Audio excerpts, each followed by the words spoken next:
Buenos días, 1 de febrero de 2019, hoy es viernes, hoy se acaba la semana, es el 13º día que los madrileños estamos padeciendo este secuestro de la ciudad en manos del gremio de los taxistas. 13º día. Parece que ayer los taxistas han rebajado sus expectativas, sus condiciones, principalmente aquella que hablaba de que los VTC, los Uber y los Cabify, para poder operar debían hacerlo siempre que sus clientes potenciales solicitaran su viaje con al menos una hora de antelación. Bueno, pues parece que los taxistas se han bajado de esa condición y, sin embargo, desde la Comunidad de Madrid, el señor Garrido no parece hacer ningún movimiento, no parece dispuesto a acercamiento alguno hacia los taxistas, de manera que la huelga sigue, la huelga continúa, mientras que Uber y Cabify se marchan. Hoy se marchan a estas horas, literalmente están abandonando Barcelona y dejando a casi 3.000 personas en el paro.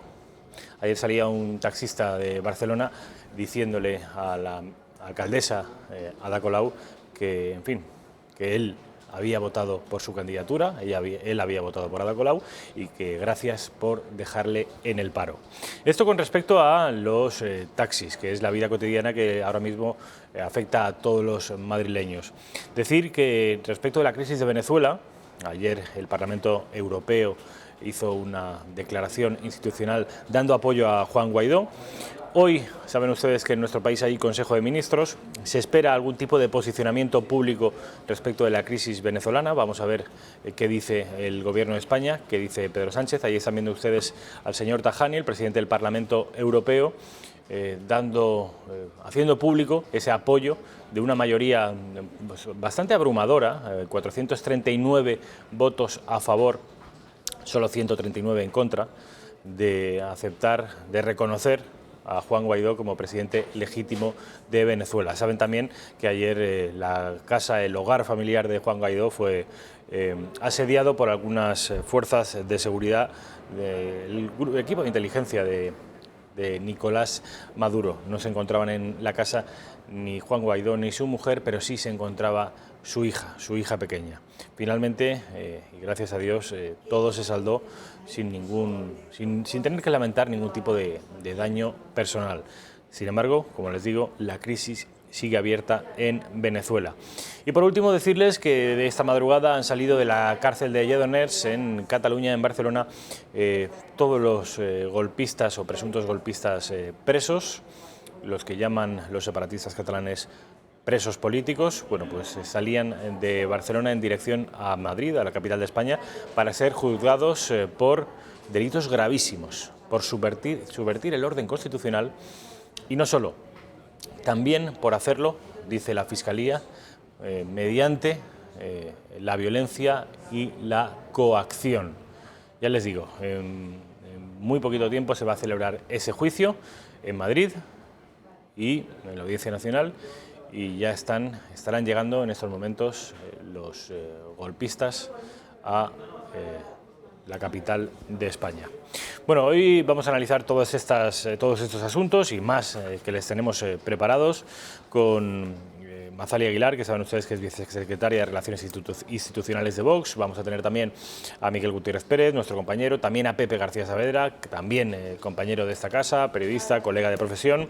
Y por último a Javier Torres, que saben ustedes que es el director de la redacción abierta de La Mañana, y Alba Vila lo es del informativo de Intereconomía. Los vamos a tener a los dos a última hora, eso de las 2 de la tarde, para no solo ofrecerles información de última hora, repito, hay Consejo de Ministros, sino también para que nos den su análisis particular, tanto el de Javier como el de Alba, la opinión.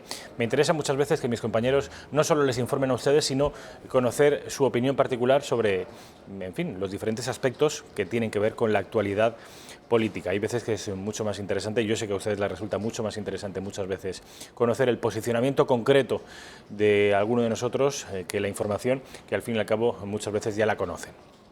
Esto con respecto a la actualidad. Sin embargo, la primera media hora me gustaría que habláramos de algo diferente de la actualidad. En este caso con mi tocayo Rafael Rodrigo, que es doctor en Historia Contemporánea.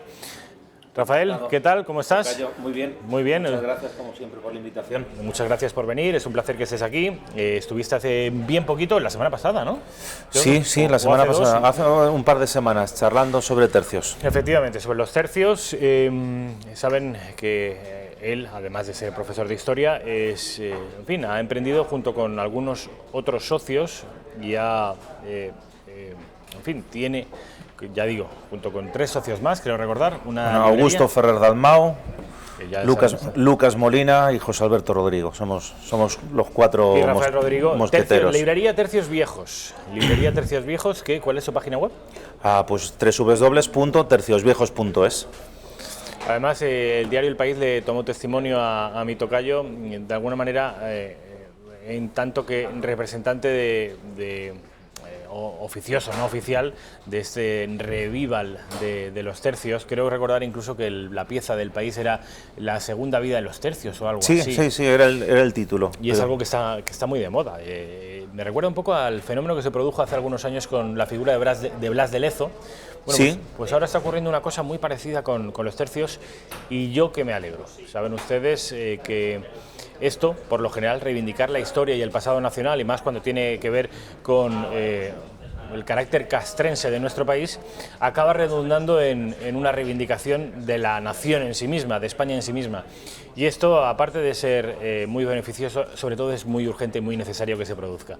Llevamos 40 años con un apagón informativo, si se me permite la expresión, relativo a nuestro pasado imperial, y ya es hora de que podamos reivindicarlo con la naturalidad que lo hacen otros países, Rafa.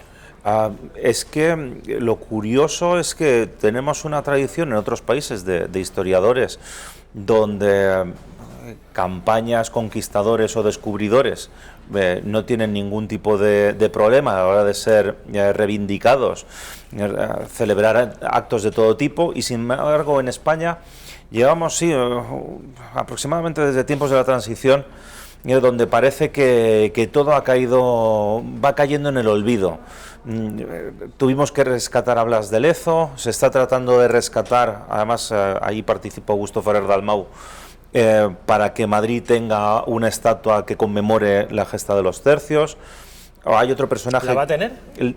Está Augusto peleando todo lo habido y por haber. Está en trámites. ¿Tú crees que el actual consistorio de la capital es susceptible de este tipo de requerimientos? Me resulta bastante peculiar que tras el cambio de nombres que hemos sufrido en la capital últimamente quieran dar el visto bueno, pero los tercios no son fachas, en teoría, ¿no? O también son franquistas. Yo recuerdo a la alcaldesa de Barcelona, Ada Colau, llamando facha al almirante Cervera, que fue un señor que murió en el año 1909. Y recuerdo también a un representante de Podemos diciendo que Pelayo también era facha. Era de Compromís, era de mi tierra. De Compromís. Pues, y luego tenemos la última. Últimamente se está convirtiendo, desgraciadamente, en un clásico, que es el 2 de enero, la rendición de Granada, que se está convirtiendo en un acto de reivindicación que justamente no tenemos nada que celebrar en ese 2 de mayo. El 12 de octubre ya lo hemos hablado demasiadas veces. Además, yo recuerdo también, hace bien poquito, se celebró en el Congreso un debate con respecto de la Cruz de San Andrés o la Cruz de Borgoña, sí. Y los los dirigentes de Esquerra Republicana de Cataluña se referían a esa cruz como una cruz franquista. Ya ves tú, la Cruz de Borgoña. Sí, además estoy hablando luego con el diputado de Ciudadanos, que protagonizó un poco también el debate. Guillermo Díaz. Guillermo Díaz, sí, porque además coincidimos con otro habitual de la casa, Javier Santamarta, que organizó las jornadas de Leyenda Negra. Y entonces, claro, tuvo que explicarles que la Cruz de San Andrés tiene un origen, vamos a dejarlo, en el siglo XVI. Y que además era una cosa tan fácil como a la hora de estar en guerra tienes que diferenciar bien cuáles son las enseñas tanto de uno y de otro, por tema de colores, igual que en sus tiempos en el siglo XVIII se hizo con la bandera española.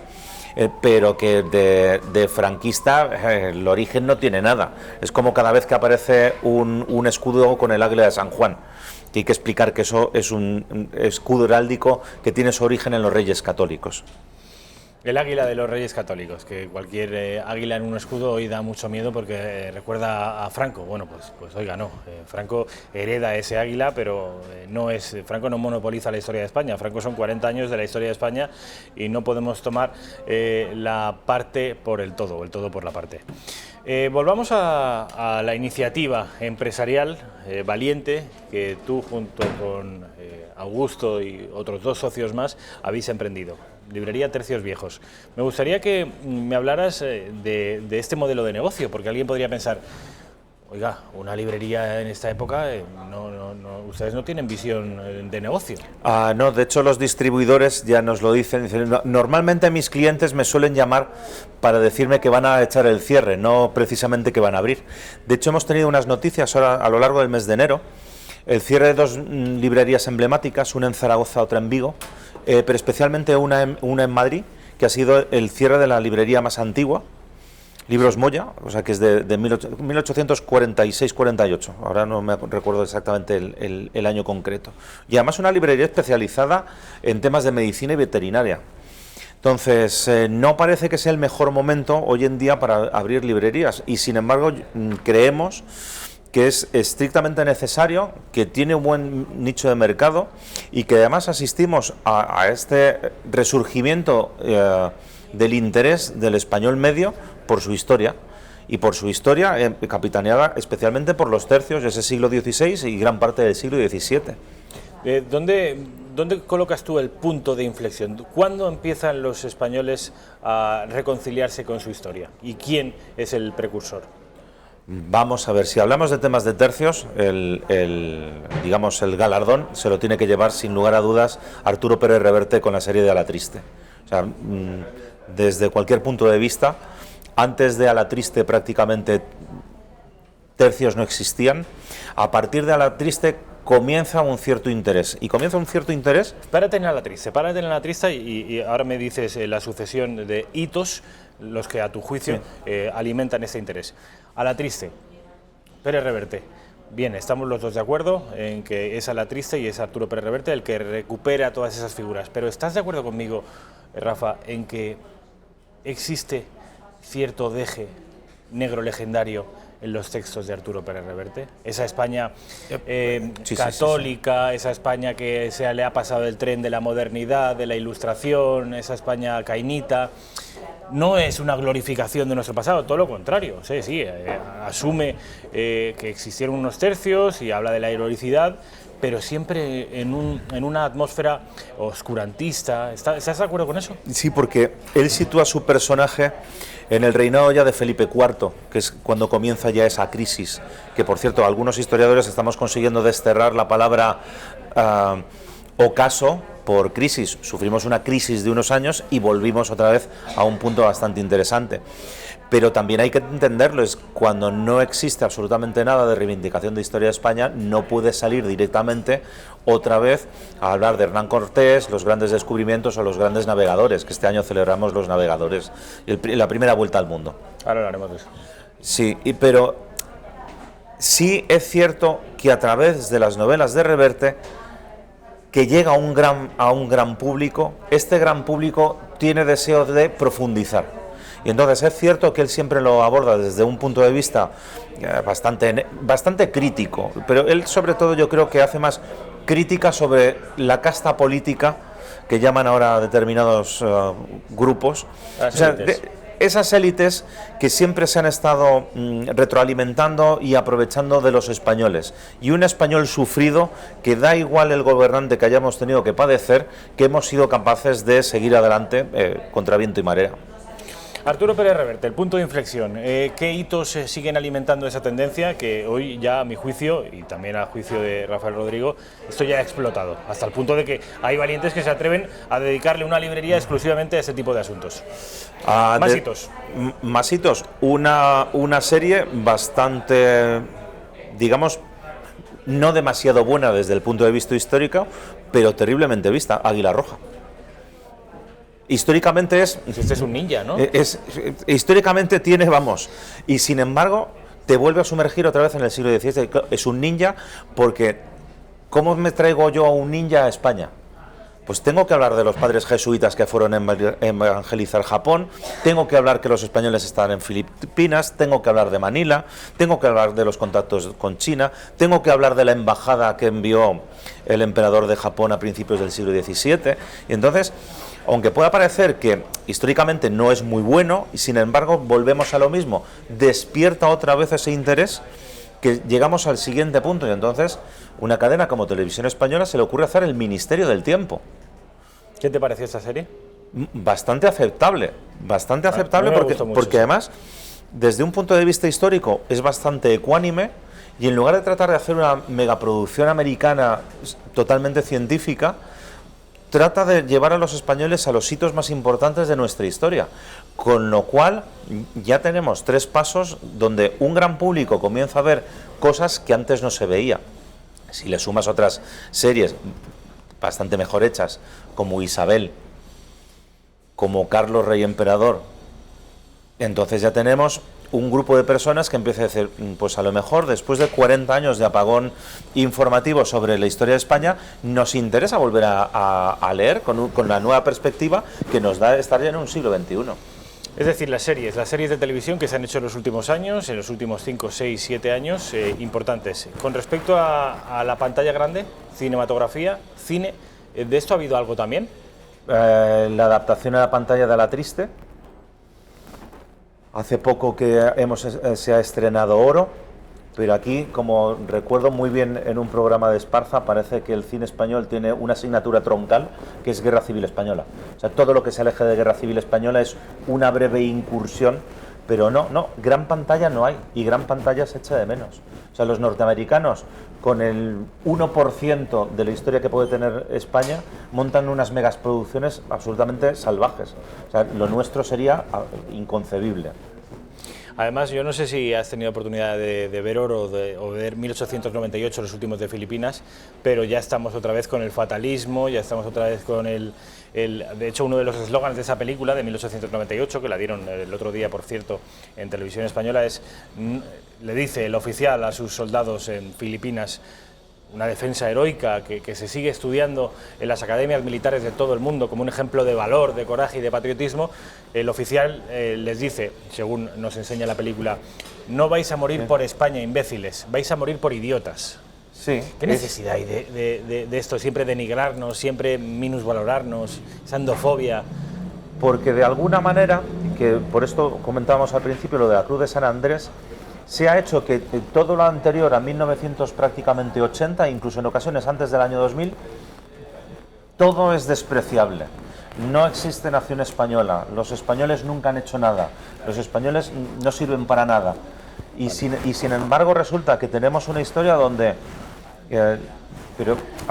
tenemos una historia que desde el propio ministerio se desprecia.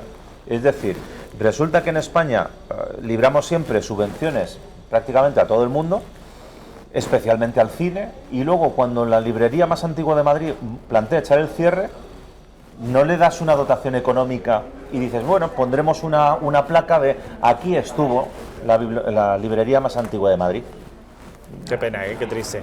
Tenemos un déficit muy grande de recuperar en la historia, como todos los países, que tiene luces y sombra, y hay que ponerla en su justa medida. Pero si la primera nación y la primera persona que dio y que circunnavegó el globo fue un español, además un vasco, Juan Sebastián Elcano. A ver, Rafael, se te ha caído el micrófono. Vaya, por Dios. A ver, un segundito. Vamos a intentar colocarlo. Aquí está. Me vas a hablar ya sobre... A ver, espérate que te voy a poner un papelito. Sí. Me vas a hablar, Rafa, sobre Juan Sebastián Elcano y Magallanes, que se va a cumplir este año 2019 el aniversario, el 500 aniversario de la primera vuelta al mundo, que los portugueses quieren apropiársela. Claro, pero es muy inteligente por su parte, como los italianos apropiarse de Cristóbal Colón en el descubrimiento de América. Lo que es ya más extraño es que el gobierno español no haya hecho nada. Este año tenemos 2 grandes efemérides, que es la expedición de Cortés a México, y por el otro lado tenemos la primera vuelta al mundo. Entonces, lo lógico en cualquier nación es que tuviéramos una serie de actos, encuentros, celebraciones que no están por ningún lado. De hecho, ha sido un éxito de público absoluto, un ciclo de conferencias de los novelistas al rescate de la historia de España, que preside Isabel San Sebastián, dirige ella, y en Pozuelo ha estado lleno, no, llenísimo de público. Entonces, los españoles están demandando cada vez más el volver a conocer a su historia. Es cierto que hay veces que un manual de historia de los grandes no apetece, pero una novela histórica, una buena película de cine, un buen entretenimiento sobre algo que han hecho los españoles. ¿Eso nos sirve también para reconciliarnos con el país? Yo creo que sí, o sea, porque el primer acercamiento, los angloamericanos tienen, en este caso los británicos, la serie de Master and Commander, sobre navíos del siglo XIX.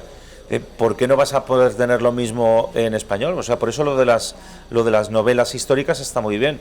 Posteguillo tiene 2 trilogías preciosas sobre Escipión y otra sobre Trajano. ¿Por qué no recuperar a Trajano? A ver, lo de sevillano, un andaluz, teniendo en cuenta que es época romana. O sea, un hispano, en cualquier caso. Un hispano, primer emperador no nacido en Roma ni en Italia y que lleva al imperio a su máxima extensión. ¿Por qué no podemos asumirlo como propio? Entonces, yo creo que tenemos una serie de hitos que deberíamos intentar de alguna manera recuperarlos, pero parece que las autoridades están más preocupadas de otros eventos y de otras festividades que no esto.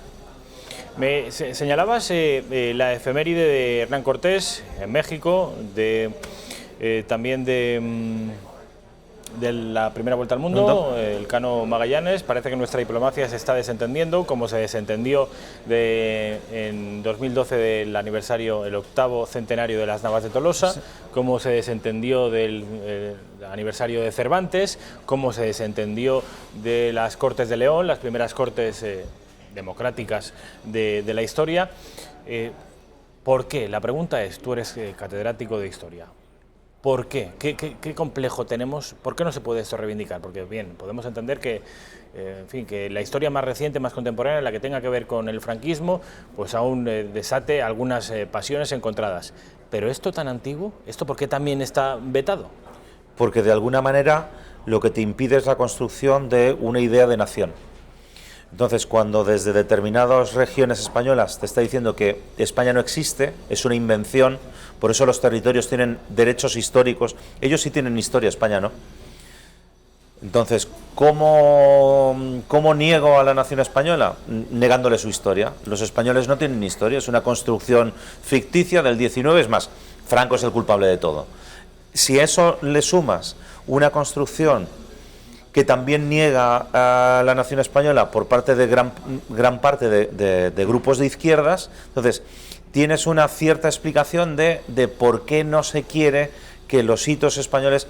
Un ejemplo muy claro lo tuvimos cuando hicimos el programa sobre el 2 de mayo, que debería haber sido la fiesta nacional. ¿Por qué un 2 de mayo? Porque toda la nación española, empezando por los madrileños, como nación, se levanta en contra de una ocupación de otra nación, que además este concepto de nación política surge en el siglo XIX. Sin embargo, llevamos desde entonces negándolo. ¿Cómo vas a celebrar en Cataluña o en Bilbao una celebración donde toda la nación española con banderas españolas se eche a la calle para celebrar algo que hemos hecho todos juntos? Solamente lo ha conseguido hacer 2, pero sobre todo una, la selección nacional española. Cuando ganas un mundial de fútbol, resulta que entonces sí, todo el mundo saca la bandera. Pero para estos acontecimientos históricos no. ¿Y la otra cuál es? La segunda, la selección española de baloncesto, que creo que ahora con Pepu Hernández la cosa va a estar bastante interesante. Bueno, ha estado Pedro Sánchez, vamos a ver imágenes, ha estado en México. Saben ustedes que precisamente el asunto de Cortés tiene mucho que ver con México, porque aquello fue el virreinato de Nueva España, lo que luego acabaría convirtiéndose en la actual República de los Estados Unidos Mexicanos. ¿Qué nos puedes decir? Porque yo sé, Rafa, que estás trabajando últimamente en el virreinato de Nueva España. ¿Existe una esencia española en México? porque sabes que los movimientos indigenistas llevan reivindicando la ajenidad a todo lo hispano desde hace mucho tiempo, y en México no es una excepción en este mundo. Sí, justamente viendo estas imágenes me pregunto dónde están las grandes celebraciones del encuentro de culturas entre España y México. Es curioso lo del movimiento indigenista, porque más que, entiendo yo, más que una reacción directamente contra una España, es una reacción contra las élites criollas que independizaron el país. Porque tenemos un presidente que, bueno, aunque en este caso, digamos, sería más de izquierdas, pero se apellida López Obrador. No tenemos un Moctezuma, que sí tuvimos en la España del siglo XVII. Entonces, ¿dónde está ese encuentro? Resulta que el movimiento indigenista hace referencia a que no tienen nada que ver con España, y sin embargo seguimos utilizando de forma de comunicación el español. Dos ejemplos sobre el virreinato de Nueva España. Una sería una pequeña curiosidad. En 1948, Estados Unidos, Hollywood, rueda una gran superproducción, Fort Apache, interpretada por John Wayne. Resulta que cuando John Wayne se va a hablar con los jefes apaches, estos hablan español. ¿Cómo es posible? Pues porque hubo misioneros españoles que les enseñaron a cultivar y a criar ganado en sus misiones, les enseñaron el catolicismo y el idioma. Segunda anécdota sobre esto. Resulta que, y este sí es una figura histórica, Jerónimo, gran jefe indio que termina por rendirse. Bueno, es que Jerónimo hablaba español y también era cristiano católico. O sea, ya no solamente es una película. Entonces, yo creo que el reivindicar el papel de España, no tanto en México, como incluso en gran parte de los actuales Estados Unidos, me parece una cosa muy interesante. De hecho, María Elvira Rocabarea... ¿Cuánto se le debe también a esta mujer, Este sí ha sido el boom definitivo que te muestra de forma palmaria que efectivamente había mucho interés por leer otro tipo de historia que no siempre la negra, horrible, 23 ediciones lacrimógena. De Imperiofobia. 23, no sé si vamos ya por 25. ¡Qué barbaridad! Que creo que acabamos de reponer en la tienda y creo que vamos ya incluso por la 25. Pero no me hagas histórico caso.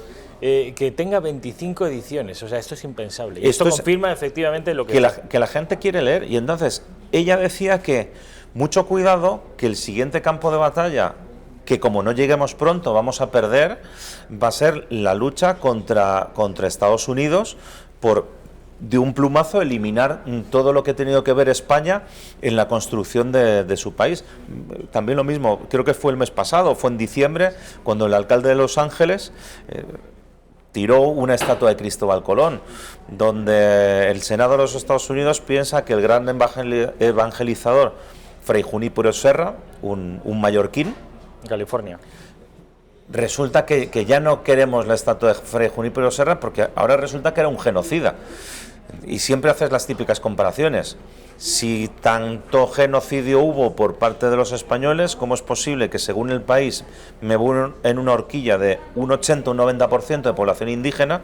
Si hablo de Bolivia, México, y sin embargo cuando me voy a Canadá, Estados Unidos, Australia, Nueva Zelanda, resulta que los porcentajes, con suerte, sobrepasan el 1.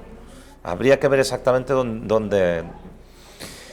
Nos queda muy poquito tiempo y no me gustaría que te marcharas sin que me hablaras. Tiene algo que ver con esto, sí, coyunturalmente. Se trata de un país hermano, de un país hispánico y de un país que ha venido padeciendo en los últimos años una propaganda anti-hispánica. Se trata de Venezuela. Saben ustedes que Chávez primero, Maduro después, uno de sus herramientas de adoctrinamiento social y político tiene que ver con el pasado español, un pasado al que sería la causa de todos sus males actuales. Esto también lo subraya mucho Elvira Rocabarea. Es algo muy cómodo para ellos porque ellos no serían responsables de su catastrófica situación, lo seríamos nosotros. La antigua metrópoli, que dejó de serlo hace ya más de 2 siglos. La situación en Venezuela, Rafa. Pues esto es el problema que tienes cuando pones a un conductor de autobús a llevar un país. Y entonces, cuando pones conductores de autobús o cuando pones zapateros a conducir lo que no deben, pues los resultados suelen ir por ahí. Un mantra que se viene repitiendo en Sudamérica desde hace bastante tiempo es justamente que todos los males que aquejan a la inmensa mayoría de los países y a la población, todo es culpa de España. Entonces, leí hace poco que la economía venezolana en los últimos, creo que eran 5 o 6 años, ha perdido un 50% del PIB. Qué salvajada. Cuando ves noticias donde miles de venezolanos deciden marcharse de su país y les da lo mismo si es a Brasil, si es a Ecuador, si es a Colombia, pero vas a todos los países vecinos, porque literalmente no tienes de nada y comenzaste cruzando la frontera y luego volviendo, yo creo que hay que plantearse el porqué. Pero volvemos a lo mismo. Y claro, ¿qué ocurre? Que echarle de la culpa de todo a España viene muy bien. Vamos, es que hasta José Luis Rodríguez Zapatero ha hecho un papelón que hasta el propio Felipe González ha tenido que salir a decir, o sea, Felipe González, que ya peina bastantes canas y se puede permitir ya decir por fin lo que verdaderamente piensa, ¿qué papelón está haciendo? Y claro, ¿cómo vamos a pedirle que el gobierno español haga nada o encabece nada o lidere nada cuando es un gobierno en minoría con 84 diputados, donde además su principal apoyo, antes decíamos el plural, los líderes de Podemos se criaron o surgieron o aprendieron en Venezuela, ahora hay que utilizar el singular, el líder que les queda después de haber exterminado al resto, porque el capítulo de Rejón ha sido ya marcando ya más el espíritu, luchas entre Trotsky y Stalin. Entonces, ¿cómo les vas a pedir que de alguna manera nuestro gobierno hoy en día, cuando dieron 8 días a Maduro, yo creo que más de darle 8 días a Maduro, se autoconcedieron 8 días para pensar qué podemos hacer y sobre todo ¿cómo podemos explicarles a nuestro principal socio en el gobierno que tenemos que hacer esto? Porque es que literalmente estamos sujetando a los países europeos para que no lo reconozcan todos en bloque. Es que Donald Trump avisó personalmente al gobierno español unas horas antes de que se iba a producir la toma de posesión del nuevo presidente y que Estados Unidos lo pensaba respaldar para que España pudiera sumarse, y en lugar de eso lo que ha hecho es, bueno, vamos a darle 8 días a ver qué pasa. Lo que pasa, ha salido Tajani, ya ha salido del Parlamento Europeo, que van a reconocer al nuevo presidente. O sea, es que no puedes echar, hace unos años, toda la culpa de lo que pasaba en Venezuela encima era de Aznar. O sea, es que no es explicable. Ya que estamos en harina, Rafa, me gustaría que me dieras, y es la última pregunta que te hago porque nos tenemos que marchar ya, que me dieras tu opinión, ya que estamos hablando de política, y política internacional, pero también española. El fenómeno, porque ya es un fenómeno, el fenómeno Vox. ¿Qué opinión te merece? ¿Crees que está integrado en ese fenómeno de recuperación de la identidad nacional? ¿Crees que es la materialización política de este fenómeno? ¿Crees que son partidos de ultraderecha? ¿Qué quieres? Lo que pasa es que aquí llamamos últimamente ultra con mucha ligereza. A mí me parece que el PP durante muchos años lleva diciendo que es la conquista del centro. Si te vas demasiado al centro, vas a olvidar tu derecha clásica. No el ultraderecha, sino tu derecha clásica. El señor que considera que hay determinadas cosas, la derecha clásica es la derecha tradicional española, la de finales del siglo XIX de Cánovas del Castillo, que era un señor de derecha clásica y tradicional, que él pensaba que conservador, la corona, la Constitución, las Cortes y un tipo de moral de entender las leyes y la forma de comportamiento católica. Entonces, sobre esos 4 pilares tienes una derecha clásica que en España últimamente se había olvidado. Yo no sé si es cierto o no es cierto, como siempre en este mundo. Me dijeron que en cierta ocasión Mariano Rajoy en un meeting, tras hablar allí con bastante gente, a la salida dijo, uy, ¿cuántos fachas hay en el PP? Como diciendo, nosotros somos de centro, y nos hemos olvidado de ser de derechas. Entonces, si hilamos lo que hemos venido al inicio del programa de tercios, volver a leer la historia, María Elvira Roca, a La Triste, a Augusto Ferrer Dalmau, a Arturo Pérez Reverte, a la gente se le ha caído esa idea de, es que todo lo que no esté tirado al centro vuelve a ser franquismo y vuelve a ser ultra de todo. Es cierto que lógicamente tiene que haber gente en Podemos por un lado y en Vox por el otro, que se abran más, pero eso no significa que todo el mundo sea ultra. Y el recuperar la historia de España, es decir, es que resulta que, ¿quién lleva una bandera de España? Resulta que ahora el PP también está intentando recuperar las banderas de España con un reparto masivo el día 2 de enero. Me parece fantástico. A mí me parece sensacional. Lo que pienso es durante los 40 años anteriores donde han estado. Donde haya partidos, sobre todo del PSOE hacia la izquierda, donde nunca jamás se utilice. Es que les estás dejando la bandera de España como elemento político, no como aglutinador. Entonces, cuando tenemos, que has comenzado hoy el programa hablando de un golpe de Estado el 1 de octubre, porque yo lo siento mucho, pero eso en historia se le llama golpe de Estado, no se le llama otra cosa, fue un golpe de Estado. Luego se califican de distintas maneras. ¿Qué ocurre? Que claro, que los españoles, pues como pasó en la crisis de 1917 o la crisis del 98, tenemos mucho aguante, pues hasta que nos llevan al punto de tensión y de ruptura. Me parece algo bastante lógico, bastante comprensible en términos políticos, la aparición de Vox. Y en cierto modo me parece muy interesante que haya un espectro ya no de 2, sino de 5. Y que los partidos comiencen a acostumbrarse que puedes pactar por tu izquierda, por tu derecha, y que eso no supone ningún tipo de problema. Que en Andalucía hemos visto como Ciudadanos era literalmente alérgico a sacarse una foto con los representantes de Vox, y tenemos ahora unas encuestas del CIS para la Comunidad de Madrid, donde, como siempre, no sé si creérmelos, porque si la persona que dirige ahora el CIS sabemos de dónde viene, de dirigir todas las campañas socialistas, si me está diciendo, venga, muy maquillado, pero que el primer partido más votado en la Comunidad de Madrid va a ser Ciudadanos, y que el segundo, a lo mejor puede ser Vox dentro de ese arco de la derecha, por encima del PP, yo no creo que ahora Ciudadanos pueda negarse a un voto. Y además es muy bueno. ¿Por qué?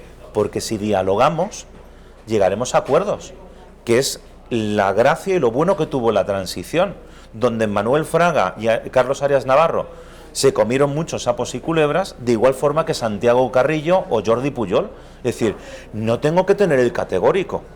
Podemos sentarnos como personas civilizadas en una mesa, porque yo creo que cualquier español hoy en día, hay algunos puntos, unos más, otros menos, de todos los partidos que nos pueden gustar. Lo que ocurre es que hay determinados... ¿Qué punto te gusta de Podemos? ¿Qué gusto me gusta de Podemos? El compromiso que tiene con las clases desfavorecidas y el compromiso social, ese gasto social. Ese gasto social me parece muy interesante. No me gusta tanto el neoliberalismo, modelo americano. Yo soy más de tradición europea. Pero entonces lo que podemos discutir es ¿cuántos puntos te gustan? Entonces, hombre, pues a lo mejor de Podemos, mira, van a ser 3 o 4.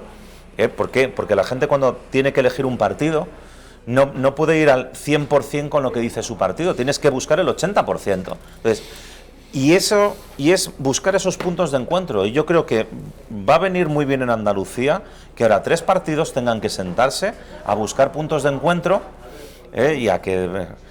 Es que me dejó tocado lo del Instituto de la Mujer Andaluz. Cerca de 50 millones de euros de presupuesto, de los cuales 47, casi 48, se gastaban en personal y funcionamiento del propio instituto, y luego a la hora de subvenciones... ¿No llega a 3? No llegaba ni a 3 millones. A las mujeres efectivamente maltratadas. Una vergüenza, desde luego.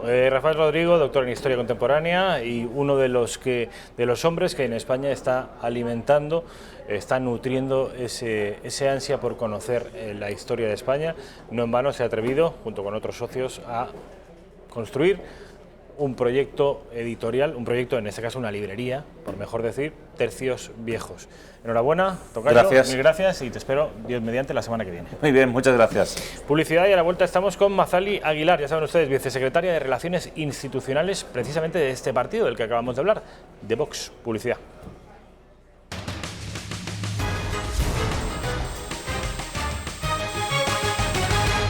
¿Qué tal? ¿Cómo están? Ya estamos de nuevo en la redacción abierta, es la 1:10 de la tarde. Hemos estado hablando con Rafael Rodrigo, ya saben ustedes, doctor en Historia.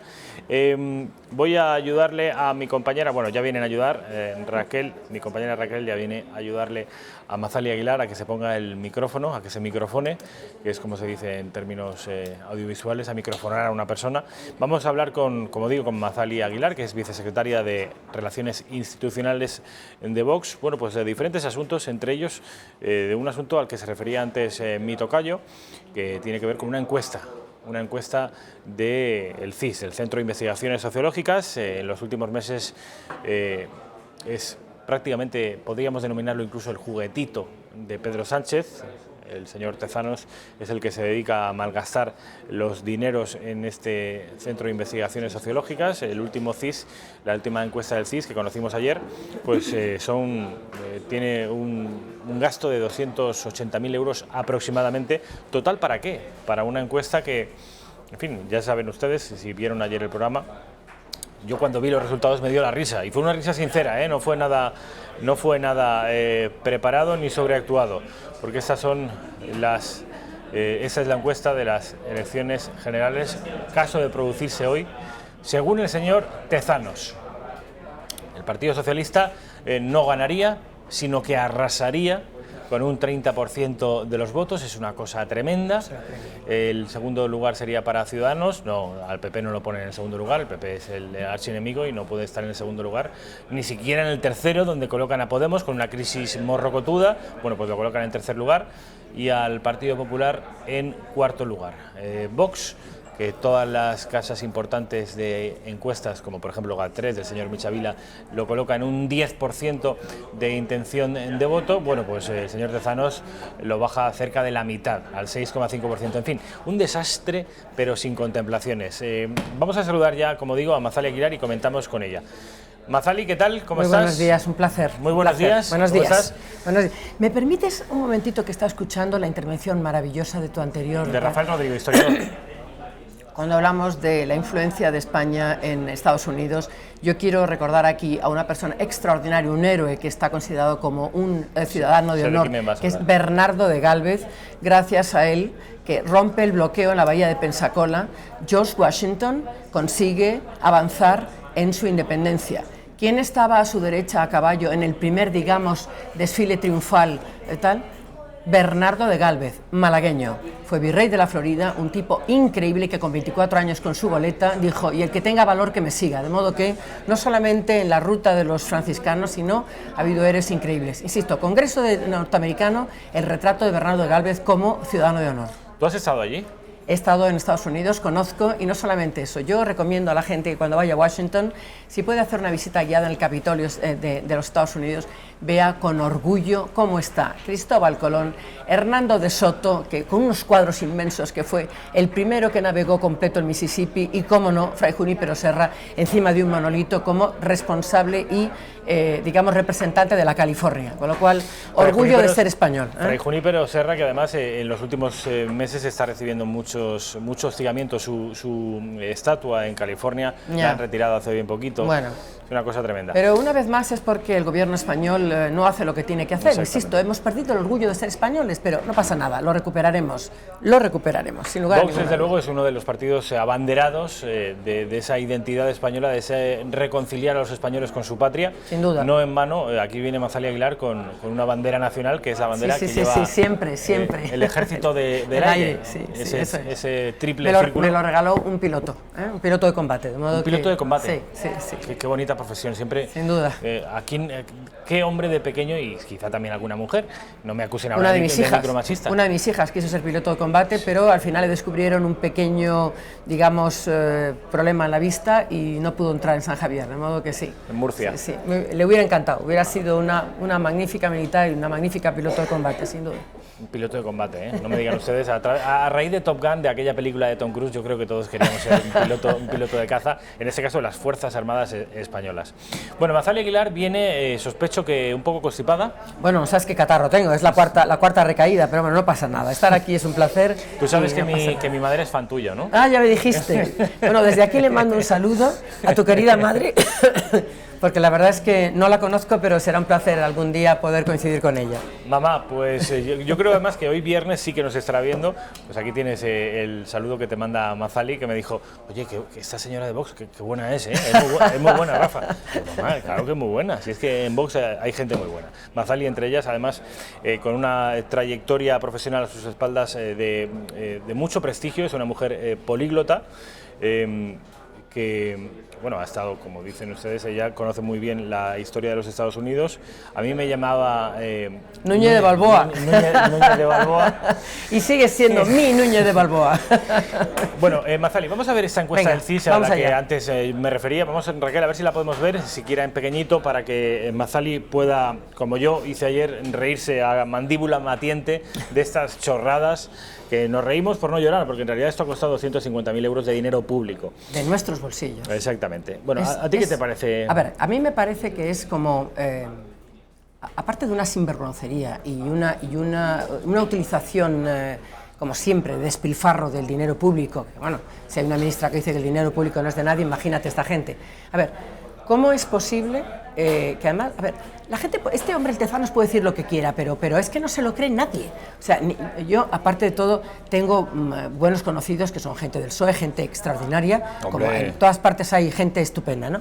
Y ni ellos mismos, es que tienen una vergüenza ajena increíble cuando ven este tipo de manifestaciones, que no se lo creen ni ellos, porque realmente yo creo que es la última tabla de salvación que le queda al PSOE para decir, oye, vótanos, que mira lo que dicen las encuestas. Pero como tú bien dices, ni siquiera otras, otras casas que hacen este tipo de información con mucho más rigor, y que desde luego no son nada nuestro ni los pagamos nosotros, bueno, solo faltaba, pero desde luego tiran por tierra cualquiera de estas... Esto no sirve para nada a la luz de las encuestas verdaderas. Saben ustedes que llevo todas las semanas mostrándoles una encuesta que es de la de Narciso Michavila, de GAD3, para ABC, que se publicó el lunes, que sigue siendo perfectamente vigente, que ahora veremos, pero antes me gustaría que conocieran ustedes cuál es la opinión de Vox a través de un tuit que se hizo público ayer respecto de esto, respecto de esta encuesta.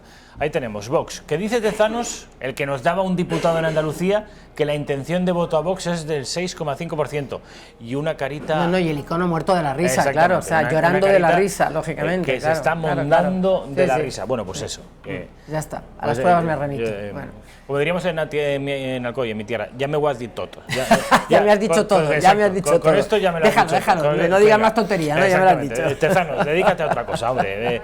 Vamos a ver la encuesta, es así, la buena, vamos a ver, la buena, porque este hombre ha venido acertando siempre con más o menos un o dos diputados. Es verdad que tiene bastante... Bueno, pues por aquí irían las cosas. A día de hoy, esta sí, la encuesta buena, que sospecho que habrá costado pues 10 o 12 veces menos que la del CIS, seguro. Y sin embargo será 10 o 12 veces más rigurosa. Está más, a ver, bajo mi humilde opinión, yo creo que está mucho más aproximada a la pura realidad de ahora mismo. También. A mí lo que dice mi olfato político es que esto se parece más a lo que hoy votarían los españoles. Está claro. Te doy mis opiniones. Vox, yo creo que ese 9,8, que es un 10%, se quedará corto en breve espacio de tiempo. Vox no hace más que crecer. Además, es curioso, ese 10% de voto en toda España implica, porque obviamente en las provincias vascas sospecho que va a ser mucho menos el voto para Vox, pero implica que, por ejemplo, en Castilla o en Madrid, el voto de Vox puede ser el 20%. Es una auténtica barbaridad.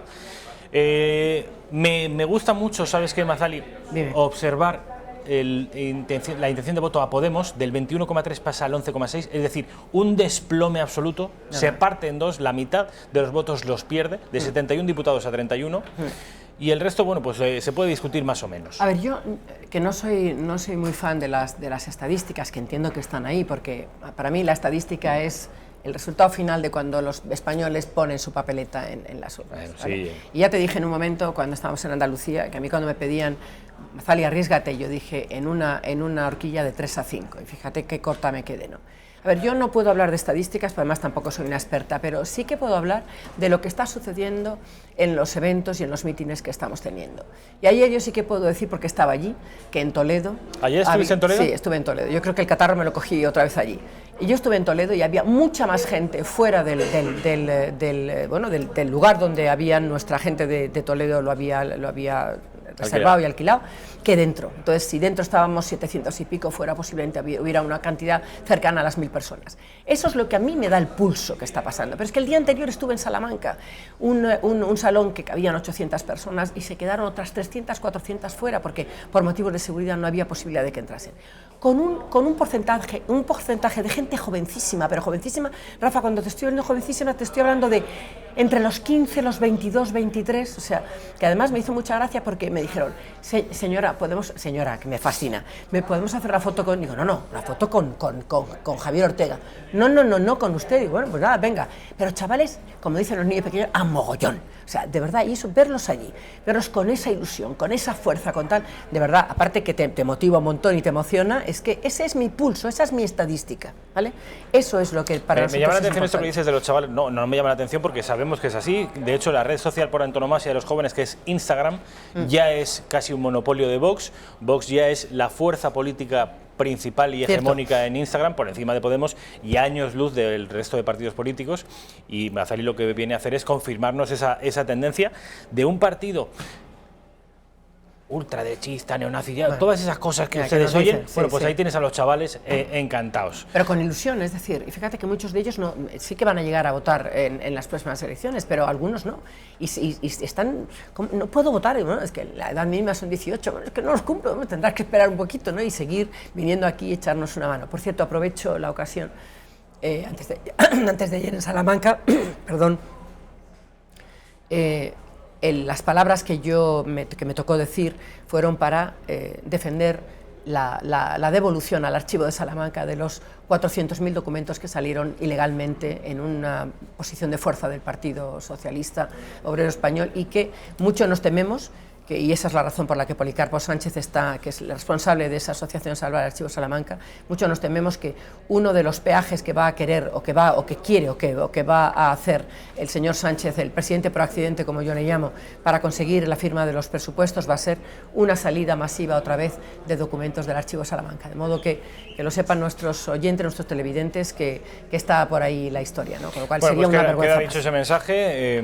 Vox, como siempre, defendiendo a los españoles y nuestra historia, para que nadie la pueda cambiar. Tenemos señal en directo del Consejo de la rueda de prensa posterior al Consejo de Ministros. Vamos a ver si podemos verla, Raquel. De Juan Guaidó, representante también de la Unión Europea, y ayer mismo con la votación del Parlamento Europeo apoyada por el Grupo Socialista Español. Este Gobierno está también muy pendiente de la situación de los españoles residentes en Venezuela. Unos 167.000 según las estadísticas, aunque en los últimos meses más de 35.000 han abandonado el país. Y especialmente del trato que están recibiendo los periodistas que han estado recibiendo, que se encuentran en Venezuela, porque los necesitamos para que sean nuestros ojos allí, en las calles de Caracas, en los cuarteles, en el Gobierno y en la oposición. Y no podemos permitir que se taponen esos ojos. Estamos, por lo tanto, vigilantes todo el tiempo. Nuestra embajada ha hecho una excelentísima labor, liberando en un tiempo récord a los 3 periodistas de EFE que fueron detenidos y a la persona que viajaba con ellos. La crisis de Venezuela nos duele mucho como país hermano y, como bien sabe el colectivo de asturianos, vascos, gallegos y canarios, acogidos desde hace muchos años por el país caribeño. Y sin embargo, y una vez más, la oposición, con el único objetivo de desgastar al Gobierno, y esto hemos de decirlo, mantiene duras críticas ante la línea política que está siguiendo este Gobierno, acusándonos de tibieza en unos casos, de dureza en otros.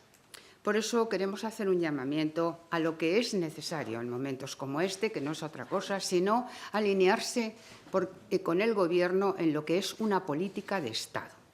En Venezuela, precisamente, España, además, en otros tiempos de nuestra historia, yo creo que fue en 2002, experimentó otras fórmulas y dieron justo el resultado contrario al que se buscaba.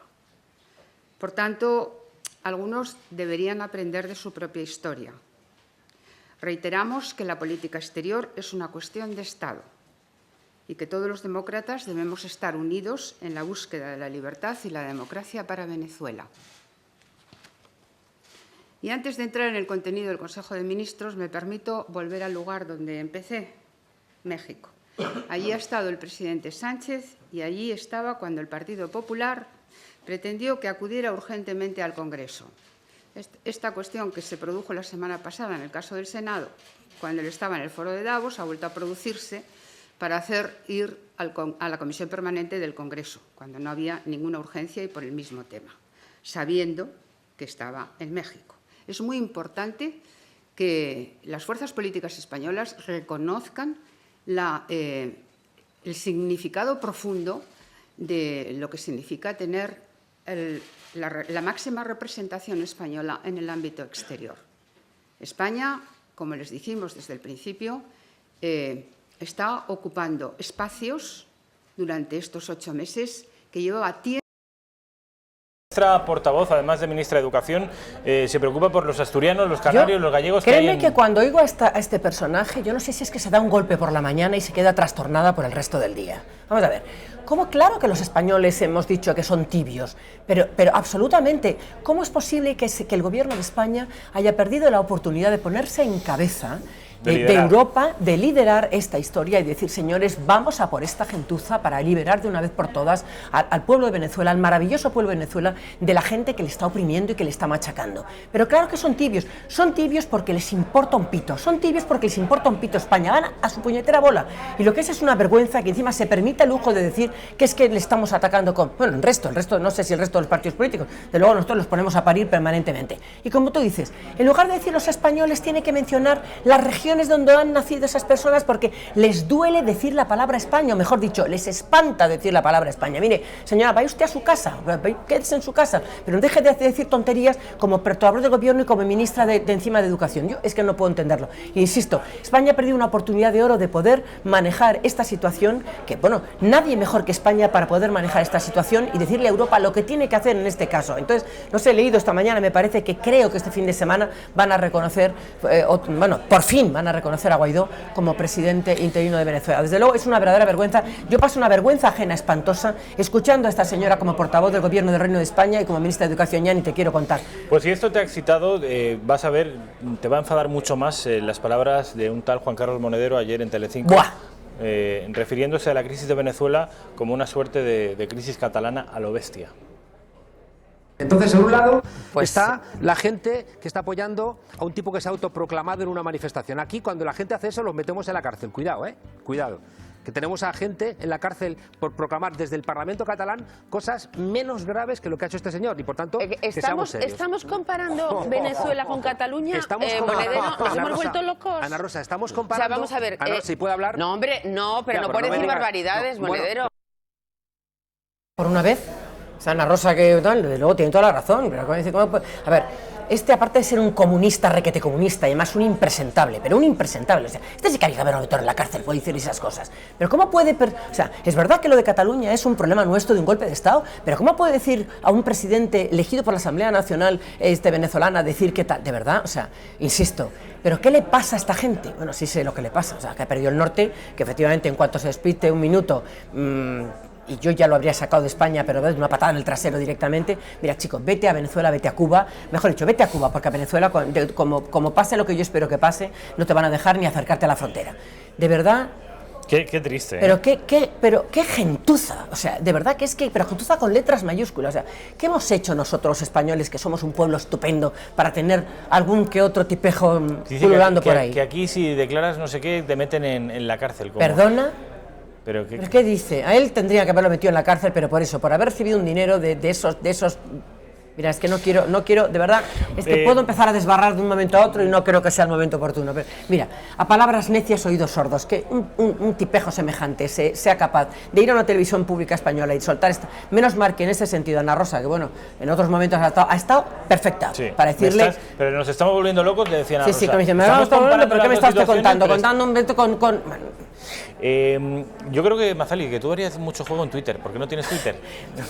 Por una razón, porque a mí se me calienta la boca, como tú podrás comprender. Yo tengo una cierta responsabilidad en el partido y considero que si se me calienta la boca y digo cosas que no debería decir en algún momento, perjudicaría más a mi partido que lo puedo favorecer. Entonces, si fuera Mazali Aguilar a secas, vale, pero cuando... Es una mujer muy apasionada como sí que lo soy, pero sobre todo porque... cuando se ofende a la justicia o a la patria. Cuando se ofende a mi España, a mis españoles, y se ofende efectivamente y a la justicia tal y como está, que de verdad, con unos jueces a veces, hay jueces estupendos, fiscales estupendos, ¿cómo puede decir este impresentable lo que está diciendo? Venga, hombre. Bueno, esto con respecto de Venezuela. Me gustaría que volviéramos al asunto de las encuestas. Esta es de Telemadrid, una encuesta que habla sobre lo que los madrileños de la capital votaríamos a las elecciones locales, a las elecciones municipales. Esta ya empieza a ser un poquito más razonable, sobre todo con respecto a Vox. Ya pasa del 6% del CIS, pasa incluso el 10% que le da Michavila en GAT3, aquí Telemadrid le da casi un 13% en la ciudad de Madrid.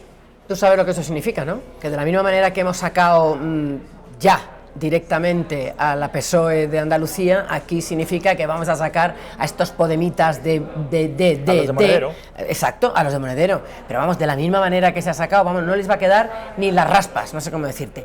Y una vez más meteremos levantaremos las alfombras y se meterá digamos, una auditoría como Dios manda para saber qué demonios han estado haciendo y por qué han estado atacando y machacando a los madrileños en este periodo que esta gente que nunca debió llegar al poder están ahí. Así que eso significa una buena noticia para Madrid, para los madrileños, sin lugar a ninguna duda. ¿Tú crees que ese 13% al que se le proyecta a Vox va a ser, se va a quedar corto? Te digo como en aquel momento, es decir, 13% yo lo firmaba, que puede estar mucho más arriba, posiblemente y casi con seguridad, pero pretendo ser prudente y discreta en ese sentido, pero ya me vale con ese 13%, Empecemos a sumar, salen fuera los que tienen que sumar, que es lo que se trata, hay que quitar a esta gente que realmente no ama España, no ama Madrid, no ama a los españoles y que lo único que hace es, bueno, ¿cómo dice el refrán? Que Dios me ponga donde haya, que ya de coger ya me ocupo yo. Pues eso es lo que están haciendo. O sea, ¿qué están haciendo? Pues eso, una política totalmente en contra. Raquel, vamos a ver un momentito de nuevo esta encuesta porque conocemos ese Ahora Madrid que tiene 26,5%, conocemos la opinión de Mazzali respecto de Ahora Madrid, que es Podemos, que es Monedero, lo acabamos de hablar, conocemos la opinión de Vox con respecto a Ciudadanos, que lleva proponiendo un cordón sanitario desde hace mucho tiempo y Manuel Valls, pues eso, no le tiene demasiado cariño a Vox. El Partido Socialista también conocemos la opinión de Vox con respecto al Partido Socialista, acabamos de escuchar a Isabel Celaá. Con respecto del PP, ¿cómo tenéis al PP? Un partido... ¿Cuál es vuestra opinión? Me preguntaron el otro día cuándo iba a dejar yo de llamar la derechita cobarde al Partido Popular y yo contesto y contestaré cuando demuestren que tienen la valentía que debían de tener. Entonces, bueno, en cualquier caso, el otro día escuché unas declaraciones muy interesantes también. ¿Cómo se llama la candidata? Isabel... Vale. Realmente creo que se está comportando con una cortesía y una educación... ¿Y defendiendo a Vox? Absolutamente, absolutamente. Por ahí voy. Entonces, en la Sexta, diciendo de ultraderecha nada. Sí, por eso digo, creo que es una... No la conozco personalmente, no tengo el placer, ¿no? Pero a mí me parece que está haciendo, bueno, lo que nosotros hacemos cuando el Partido Popular hace algo correctamente. Por ejemplo, voy a decir algo que creo que la gente ya lo conoce, pero que me parece una medida importante. La nueva ley que el señor Casado quiere sacar contra los ocupas. Creo que es una buena ley, creo que es una ley que defiende la propiedad privada, creo que es una ley que ojalá y hubieran podido hacerlo unos cuantos años atrás. Pero es verdad que el señor Casado no tenía la sartén por el mango, que no sé si el mango también, pero en cualquier caso creo que esa propuesta que está haciendo eso beneficia a la propiedad privada, que es algo que nosotros defendemos a ultranza y sobre todo a los españoles que se ven privados de algo que han tenido que pagar en la mayoría de los casos con mucho esfuerzo y con mucho sacrificio. Y de repente llegan los ocupas y son los reyes del mambo. Con lo cual, bienvenida sea esa ley si realmente consiguen sacarla adelante. Con lo cual, nosotros no vamos nunca a criticarles si hay algo que hacen bien a favor de España y los españoles, porque ese es el único objetivo que tenemos sobre todo nosotros. porque es el primer socio que puede tener Vox en el futuro ya lo ves. y el más si fiable. lo sumamos no nos queda otra opción, vamos, que decir que no hay Que sí, pero que obviamente con Ahora Podemos y con el PSOE nada que hacer. Nada, con eso ya la vuelta a la esquina. Ciudadanos se ha visto que un socio demasiado de fiar para Vox no lo es. No, demasiado no, nada de fiar. De manera que es el PP el socio potencial en el futuro. Sí. Y yo estoy observando una actitud del PP con respecto a Vox muy respetuosa. Muy respetuosa, con mucha cortesía, mucha educación, sí, menos algunos señoritos. Por ejemplo, el señorito Feijóo. Y el del País Vasco, el tal... El de Vascongadas, sí, que ya le vale. Comparó, pero ¿qué clase? Y a Bildu, nosotros con Bildu. Vox y Bildu, pero ¿estamos locos o qué?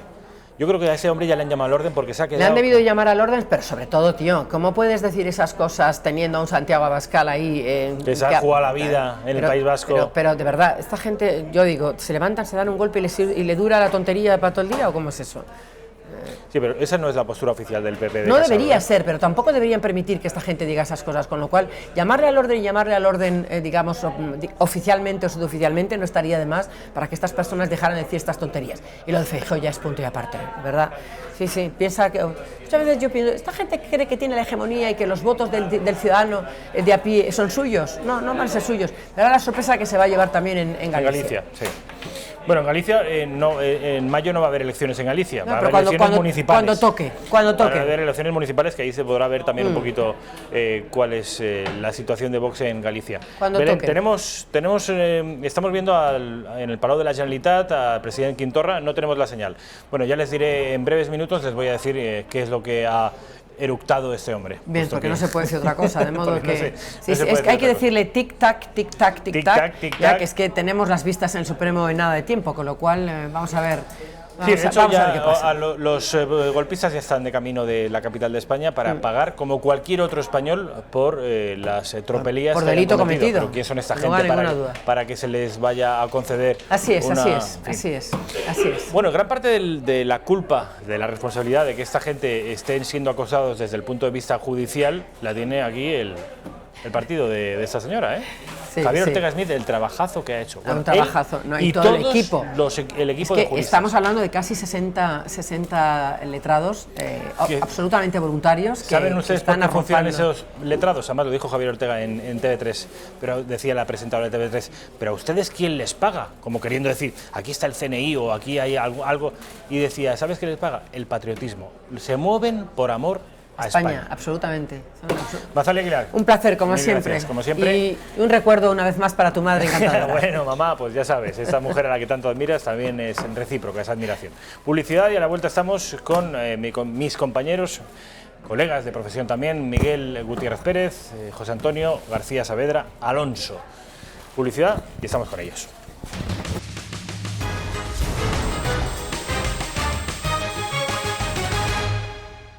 Ya hay fecha para el inicio del juicio contra los golpistas catalanes, contra el separatismo golpista, 12 de febrero. Esa será la fecha en la que serán juzgados por delitos gravísimos, como delito de subversión del orden constitucional, delito de rebelión, 12 de febrero. Recuerden, durante esta mañana de hoy están siendo trasladados los presos presuntamente golpistas a la ciudad de Madrid, donde se les va a juzgar. Y además, la Generalitat hace unos minutos acaba de celebrar un consejo extraordinario de apoyo a estos golpistas, presuntamente golpistas, que van a ser juzgados en los próximos días. En la imagen, Oriol Junqueras, que es uno de los cerebros de esa trama golpista. Aquí posando con Artur Mas, con Raúl Romeva, con las presidentas de Òmnium y de la ANC. Recuerden, 12 de febrero, esto se va a convertir, ya lo saben ustedes, lo podrán sospechar, en un espectáculo a nivel nacional e internacional. Los medios de comunicación catalanes, los públicos y los subvencionados, que son el resto, van a echar el resto para que el juicio a los golpistas sea considerado un juicio político. Les paso ya a presentar, tal y como ya les anunciaba hace escasos minutos, a mis compañeros, a Pepe García Saavedra. Pepe, ¿qué tal? ¿Cómo estás? Muy bien. Buenos días o buenas tardes. Miguel Gutiérrez Pérez, ¿qué tal? ¿Cómo estás? Bueno, pues ya les informo, son mis compañeros, ya los conocen. Me gustaría empezar por ti, Miguel, porque sé que tienes alguna noticia, alguna novedad con respecto de Venezuela. Yo te iba a venir a contar finalmente, aunque también podemos hablar de Venezuela, porque ya sabéis que en este espacio de una media horita, 20 y tantos minutos, siempre hablamos de los temas del día. Os iba a contar cómo ha sido ese traslado, ¿no?, de los presos separatistas. Es que se ha dado muy pronto, Rafa, porque tenemos ahí imágenes. Vamos a ver. De cómo primero llegaban a la cárcel de Brians, desde donde luego serían trasladados a Madrid. Estos son imágenes desde las 8 de la mañana, y hay que resaltar que aquí donde vemos estas imágenes, detrás de las cámaras, tenemos a los independentistas que se congregaron allí, convocados por la ANC desde la madrugada, digamos.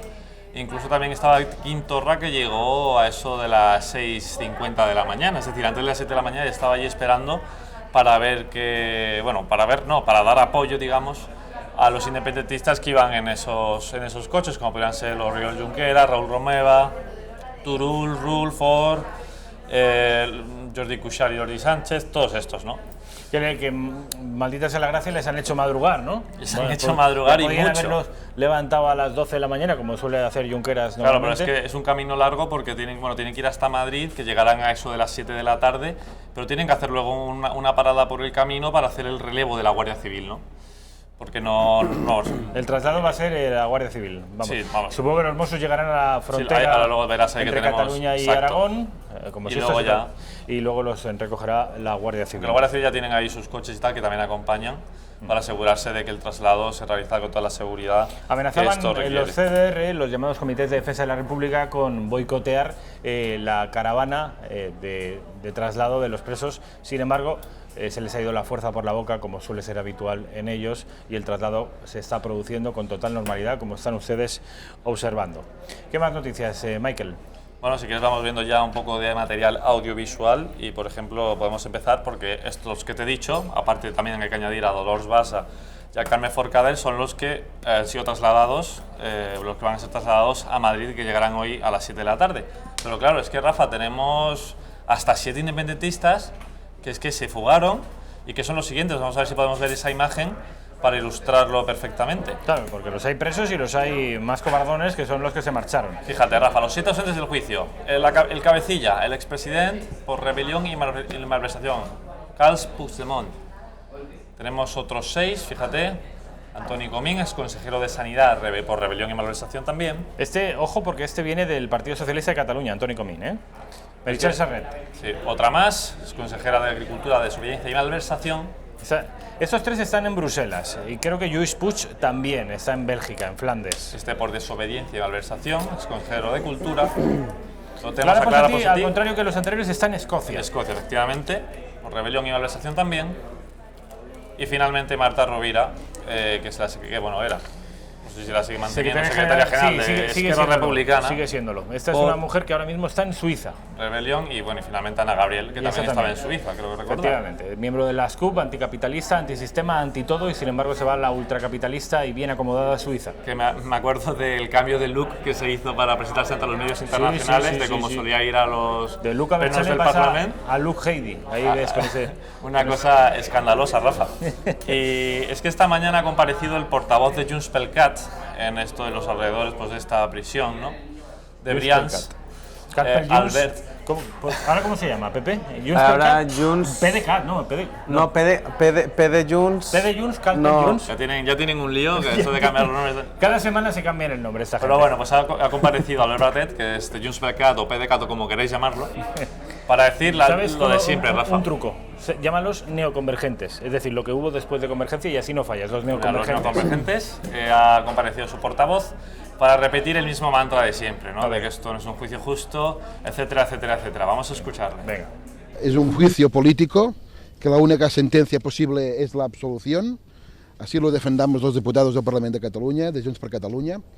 Y sin duda, ellos son juzgados, pero juzgan a todos los catalanes que fuimos a votar el 1 de octubre.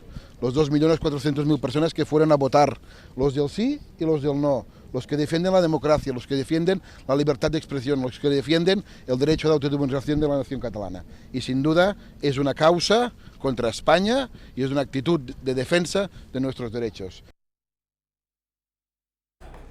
Portavoz de Carpel Junts, Junts pel Cat, creo recordar.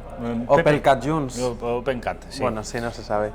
Claro, Pepe ha hablado, creo, ¿no? Sí, obviamente ha habido respuestas a estas barbaridades, estas fantochadas que ha dicho desde Junts per Catalunya, concretamente, como decía Rafa, el presidente del Partido Popular, Pablo Casado, que básicamente ha venido a decir que este juicio no claramente va a ser un juicio justo, y además es que va a ser un juicio televisado porque lo vamos a poder ver absolutamente todos, no van a necesitar observadores internacionales como pidieron desde las formaciones independentistas, porque va a haber una camarita todos los días en la sala en la que se lleva a cabo el juicio, en el que podemos ver absolutamente todo, con luz y taquígrafo. Vamos a ver lo que ha dicho el presidente del Partido Popular, Pablo Casado, sobre el juicio. El juicio que pretende hacer justicia a la mayor agresión que ha vivido la democracia española desde el golpe de Estado del 23F del año 81. Y yo quiero decir que, igual que el Partido Popular de Cataluña lo viene reclamando, el Partido Popular lo que exige al resto de partidos es que se respete la separación de poderes, que cesen los escraches a las viviendas de los jueces, que cesen las presiones de los partidos independentistas. Bueno, esto es Pablo Casado, el presidente del Partido Popular, con respecto del juicio del Procés. Muy contundente, muy rotundo, como siempre. Vamos a cambiar de tema porque por el momento el asunto catalán, el asunto independentista, por mejor decir, el asunto catalán son afortunadamente muchos más que la secesión. Está... Bueno, déjame un último punto, no sé si lo habéis contado ya, pero ya el Supremo ha confirmado que la fecha definitiva del juicio del proceso será el próximo 12 de febrero, como sabía. El próximo 12 de febrero. Sí. Pues lo habíamos dicho, ¿no? Lo habíamos dicho. Sí, como 7 o 8 veces lo habíamos dicho, pero... Ah, pues discúlpame porque yo estaba haciendo más cosas. Sabía que se iba a picar. Bueno, vamos a cambiar de tema. Además es un tema que Pepe también viene siguiendo, Pepe García Saavedra viene siguiendo al dedillo en los últimos días. Saben ustedes que ese es el 13º día que en Madrid padecemos esta huelga de taxis, que la ciudad está secuestrada, aunque también tienen sus defensores, los taxistas. Estamos en el 13º, yo ya me pierdo. Sí, yo creo que es el 12º, pero bueno. Tu 12º creo, ¿no? Sí. Sea como fuere, yo creo que la inmensa mayoría de los españoles ya tenemos la aplicación de Uber y la de Cabify descargada, cosa que nos daba una pereza enorme a todos. Bueno, pues yo creo que ya lo han hecho, pues ya la tenemos todos y hemos funcionado 2 semanas sin taxi. Ahora cuando vuelvan los taxis vamos a ver si alguien coge un taxi o no lo coge, sea como fuere. Yo sé que ha habido novedades, Pepe, ¿no? Bueno, sí, ayer hubo... se produjo una acampada, una reunión, concentración en la Puerta del Sol frente a la sede de la Presidencia de la Comunidad de Madrid. Allí los taxistas entregaron un nuevo borrador con exigencias al gobierno de Ángel Garrido. Se han bajado del carro de la primera, lo que era su línea roja, que era el tiempo de precontratación, que ellos exigían que no se pudiera pedir una VTC, pues que tuviera que pasar 1 hora desde que la piden hasta que la VTC le recoge. Luego también habían pedido que la VTC tenía que estar a mínimo 5 kilómetros del punto de recogida. Finalmente han renunciado a esta línea roja porque es lo que, por ejemplo, sí se ha aceptado en Cataluña. La Generalitat sí que ha fijado una hora de precontratación, aquí no.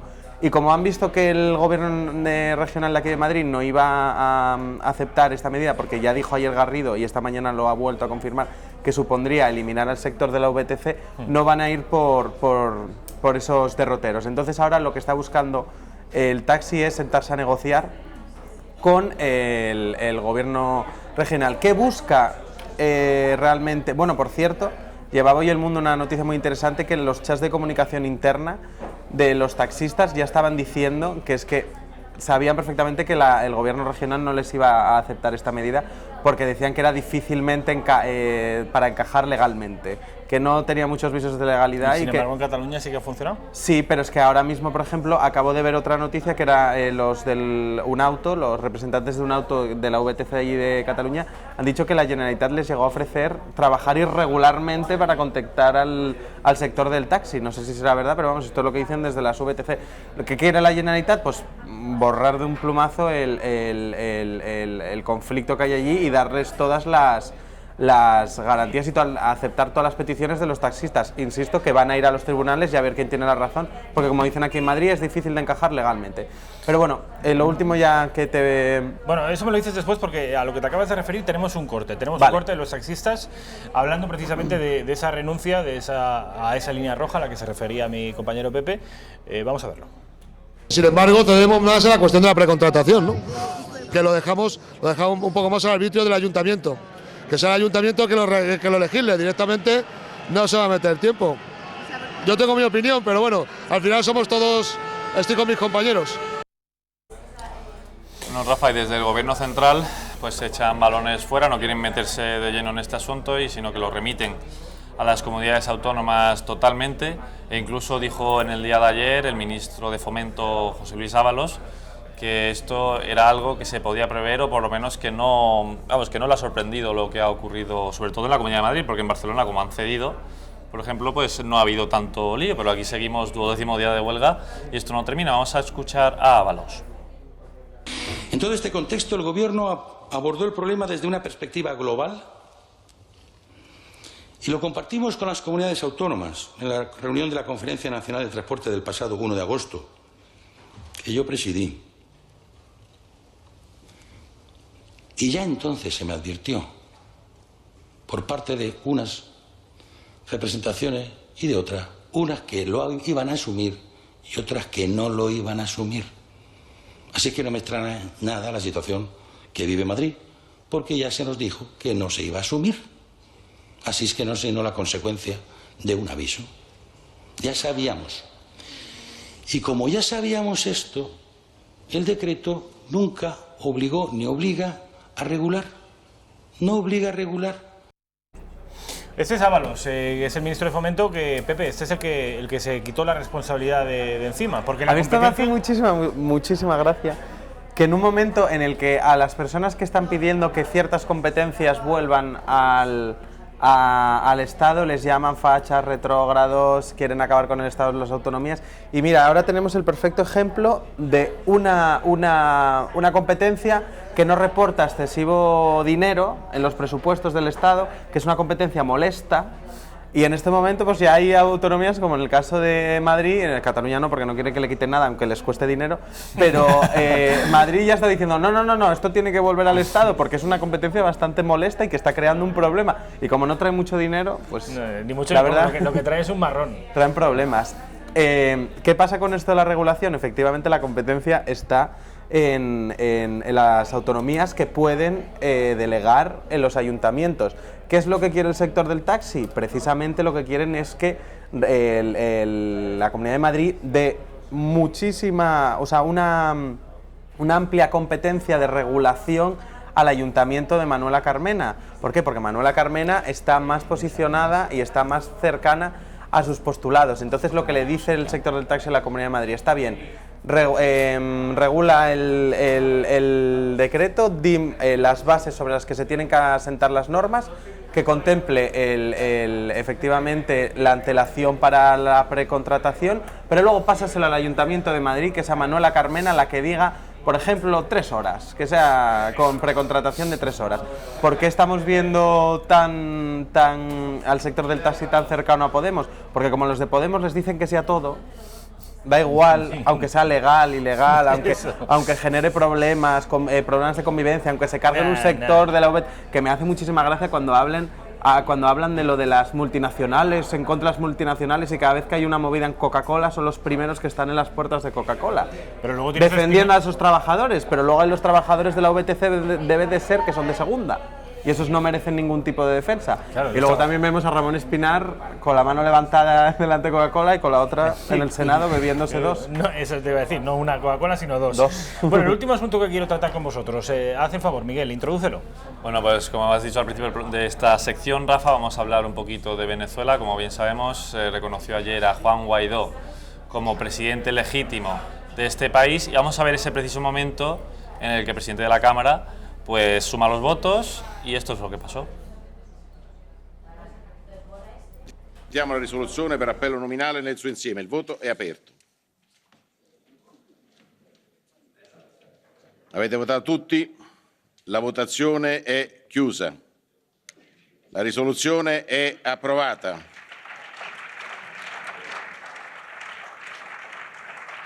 Es un placer anunciar que el Parlamento Europeo reconoce a Juan Guaidó como legítimo presidente interino de Venezuela.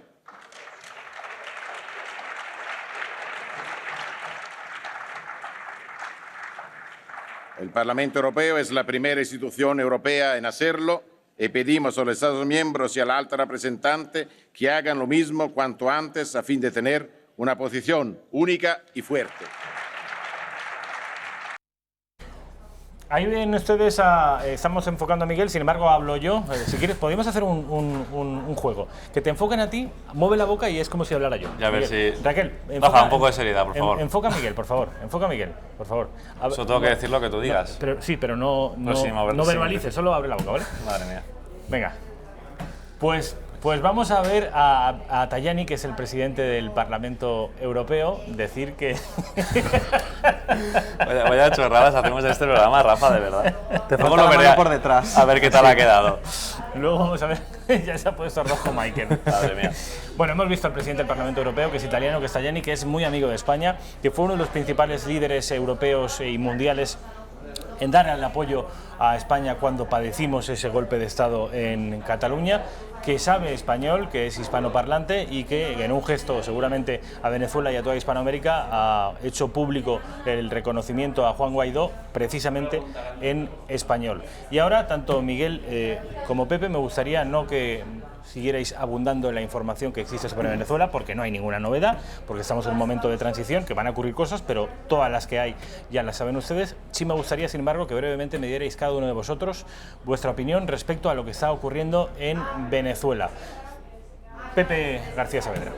A ver, yo quiero una cosa, dejar claro que esto es el reconocimiento del Parlamento Europeo, que no es el reconocimiento de la Comisión Europea, que al final es el Ejecutivo, que es como si fuera el gobierno de la Unión Europea.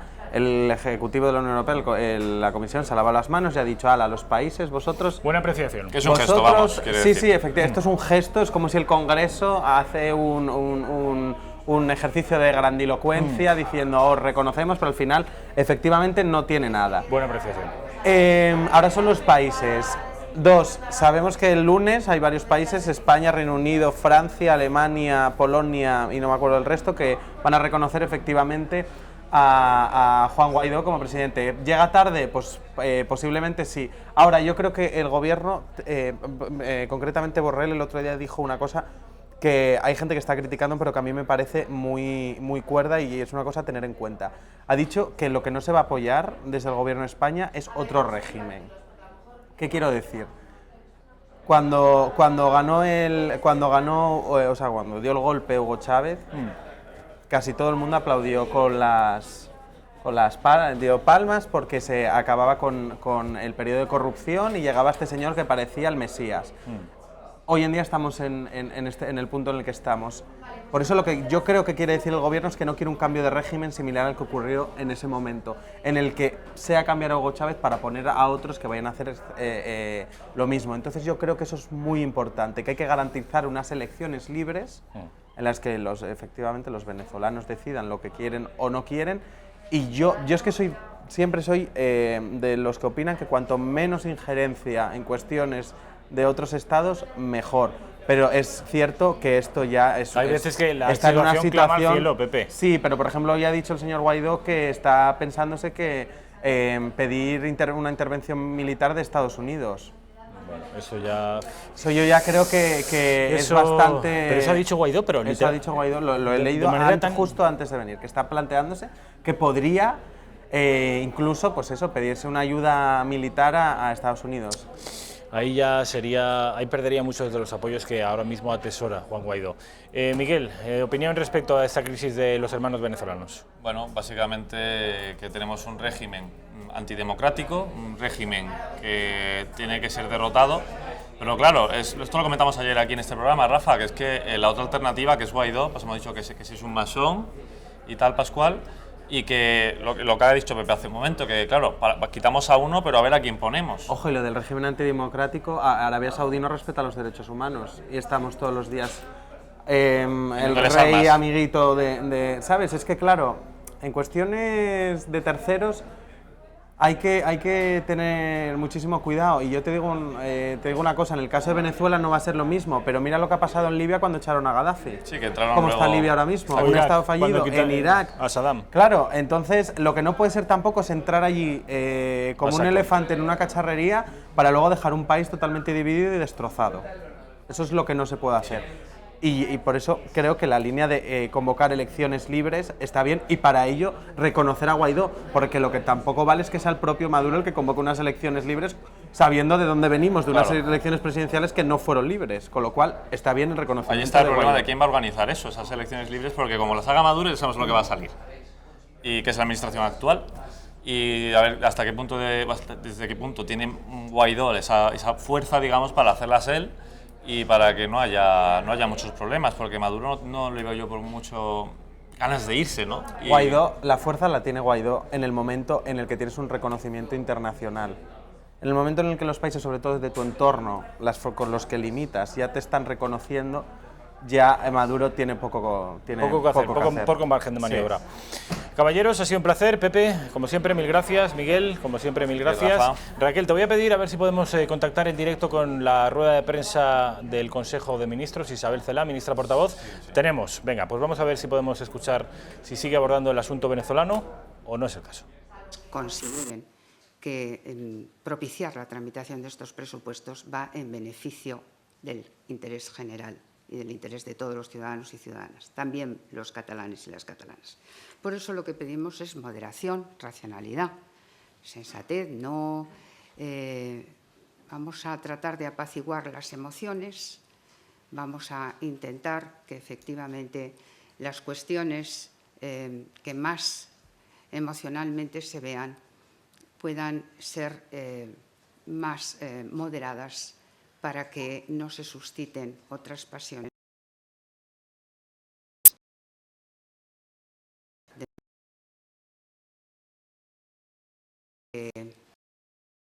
Vamos, nos estaba fallando la señal directa del Congreso, del Consejo de Ministros, la rueda de prensa posterior al Consejo de Ministros, ministra portavoz Isabel Celaá, también ministra de Cultura. Vamos a ir a publicidad porque a la vuelta, tal y como les anunciaba, vamos a tener a mis compañeros Javier Torres, redacción abierta de la tarde, Alba Vila, informativos de Intereconomía. A la vuelta de Publi, un minutito.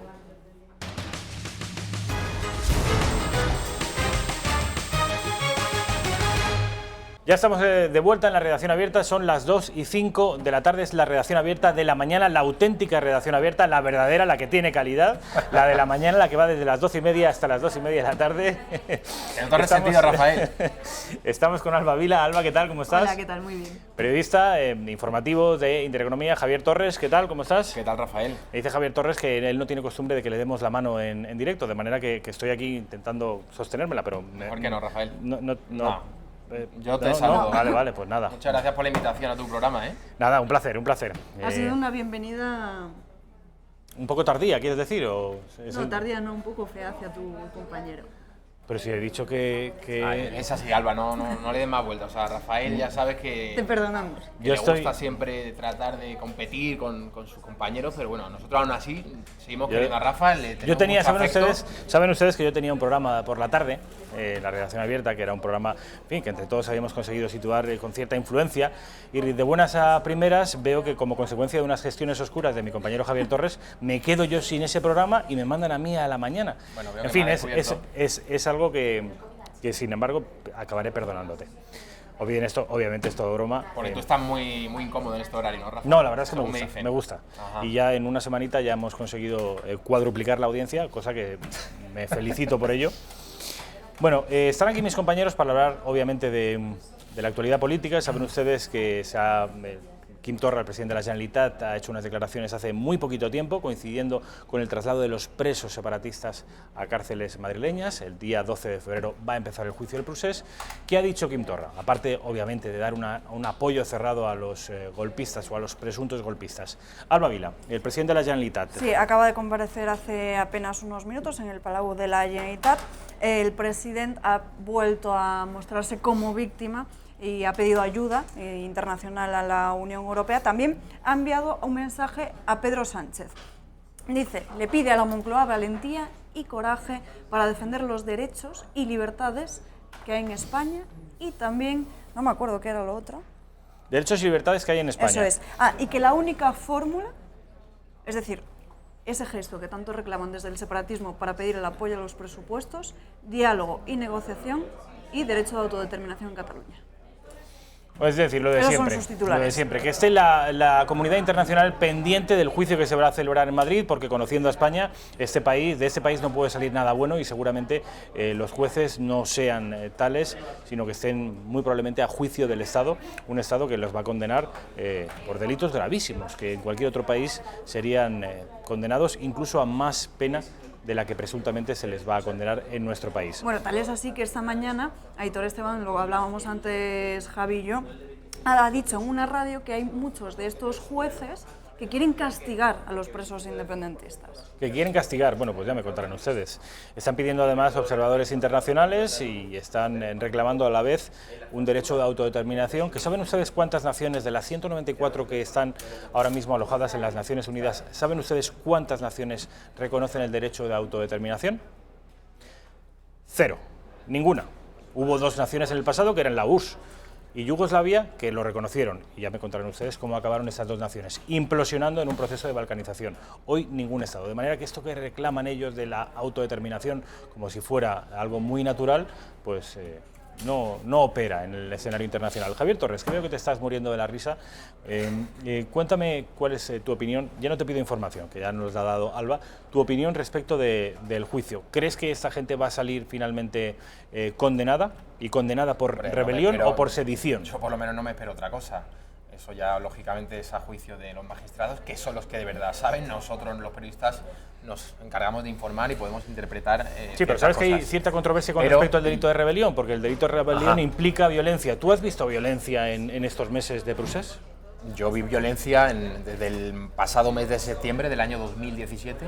Claro que vimos violencia. El hecho de que rodease la Consejería de Economía con los señores, los Jordis subidos a esos vehículos de la Guardia Civil, claro que eso es violencia. Los funcionarios y guardias civiles que estaban efectuando el registro dentro de la Consejería de Economía no pudieron abandonar el edificio hasta altas horas de la madrugada.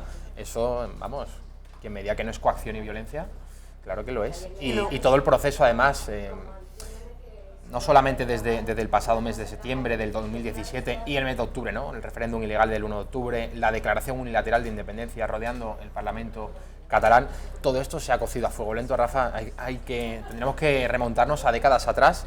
El discurso nacionalista, cómo ha sido impuesto como un rodillo ideológico, tanto desde las instituciones, desde las aulas, con esa competencia de educación que tienen los nacionalistas, medios de comunicación, y que también han ejercido, y por supuesto también con TV3, ¿no? Nada de esto se entiende, yo creo, sin la televisión pública catalana, que ha hecho, y muy bien desde el punto de vista, claro, de los nacionalistas, ese proyecto para que hoy día casi la mitad de los catalanes crean que España no solo no es su nación, sino que es su enemigo, el principal enemigo que tienen en sus vidas. Alba Vila. Estoy totalmente de acuerdo con lo que dice nuestro compañero Javi Torres, pero también creemos que con este juicio se va a poner fin al separatismo, y el problema ahora no está en que estos nuevos separatistas vayan a sentarse en el banquillo, porque el desafío continúa y está en el propio gobierno. También hay violencia en esas palabras de Quim Torra llamando a apretar a los CDR. Hay convocadas manifestaciones. Esta misma mañana ya hemos visto violencias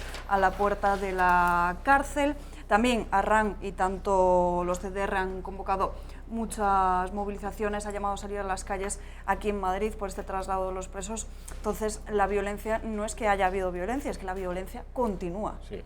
De baja intensidad quizá, pero no es atentados terroristas como en la época de ETA, pero sí que se produce violencia y coacciones de alta intensidad, de baja intensidad. Perdón, Javi, una última pregunta que os quiero hacer, porque quiero pasar de tema.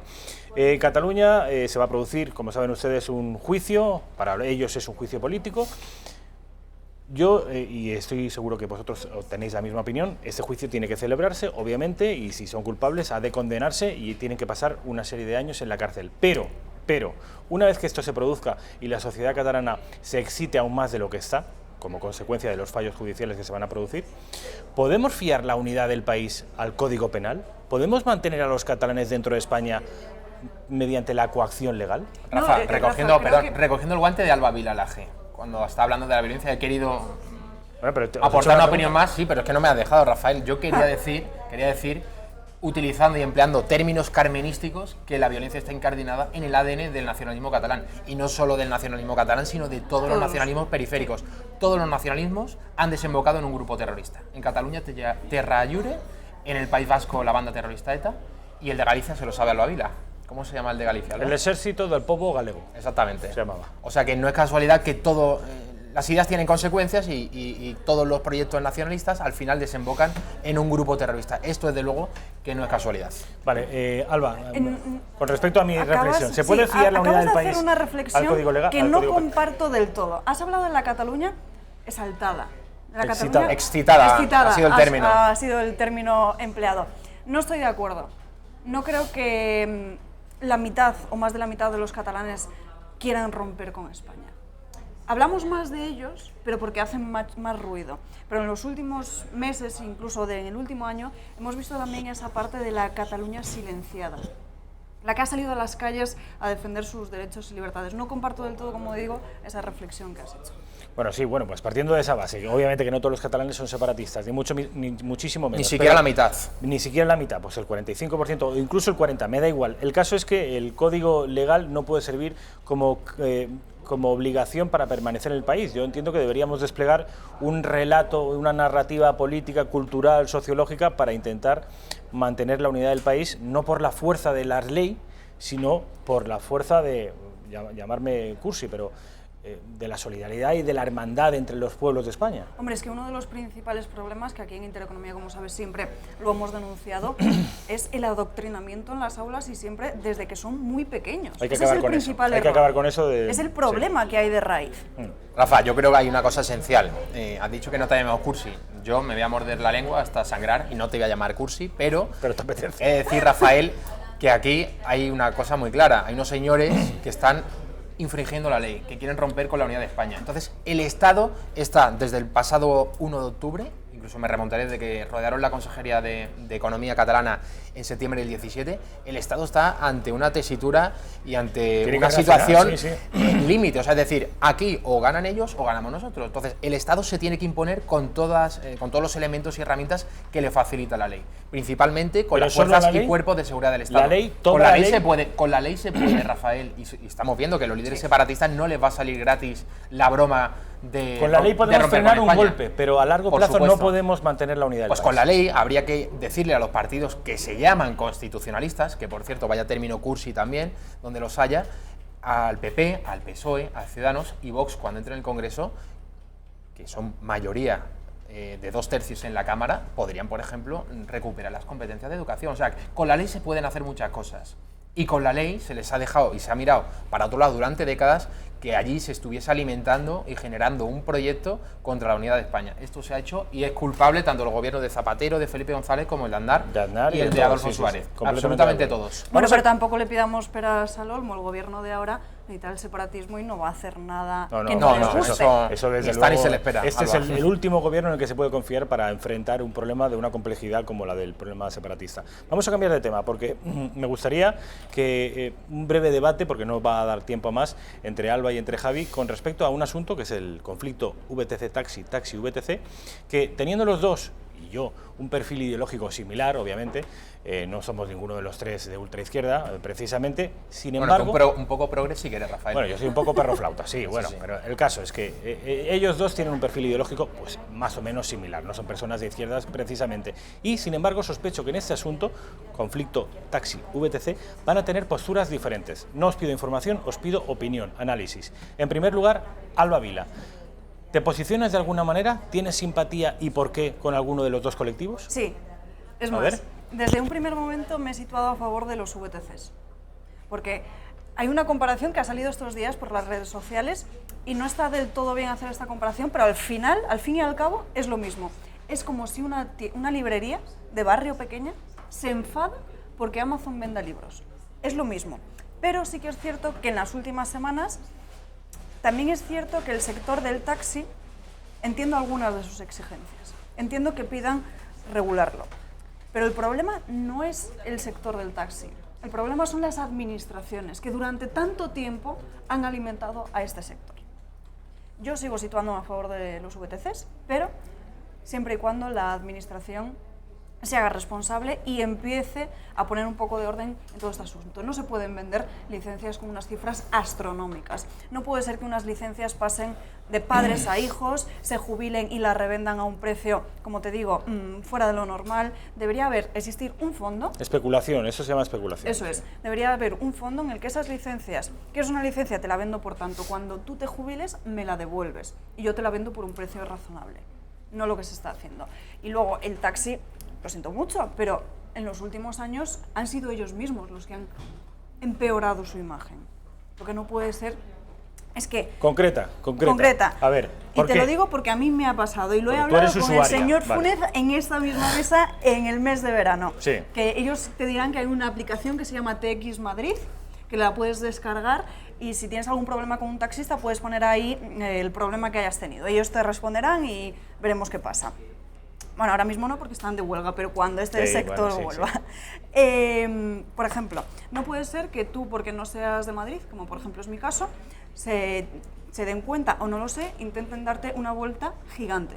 O sea, que te lleven por un trayecto mucho más largo, porque yo me acuerdo una vez, en pleno paseo de la Castellana, quería ir hasta Cibeles, que es línea recta, no hay más. Pues se desviaron por Serrano y por la Puerta de Alcalá. O sea, eso para empezar. Luego, ¿y dónde cogiste el taxi, Alba? No se puede generalizar eso. ¿El qué? ¿Dónde cogiste ese taxi? Pues a altura de Nuevos Ministerios. Vale. Bueno, yo creo que... Javi, no ¿qué opinión tienes tú? Vamos a ver, yo obviamente creo que no se puede generalizar, como ha hecho Alba. No se puede generalizar. O sea, esto no es se lo puede normal, generalizar, claro que no. No es lo normal. Claro que no. Y luego tampoco comparto mucho esta huelga porque hay 3 personas que tienen estos taxis y que sus empleados no quieren secundar esta huelga, están perdiendo alrededor, por los datos que hemos manejado estos últimos días, 180 euros al día más o menos. Y hay taxistas que no son dueños de esas licencias, que están asalariados, que no tienen más, que viven al día. Es una pena, desde luego. Javi. Yo creo, Rafa, que el debate del taxi no es un debate de blancos y negros, hay bastantes gamas grises. A mí, para empezar y decirlo, y esto es una cosa muy personal, ¿no? A mí me suscita más simpatías el sector del taxi. A mí los taxistas me han salvado muchas noches de verdaderas hecatombes, Rafael, eso lo tengo que decir.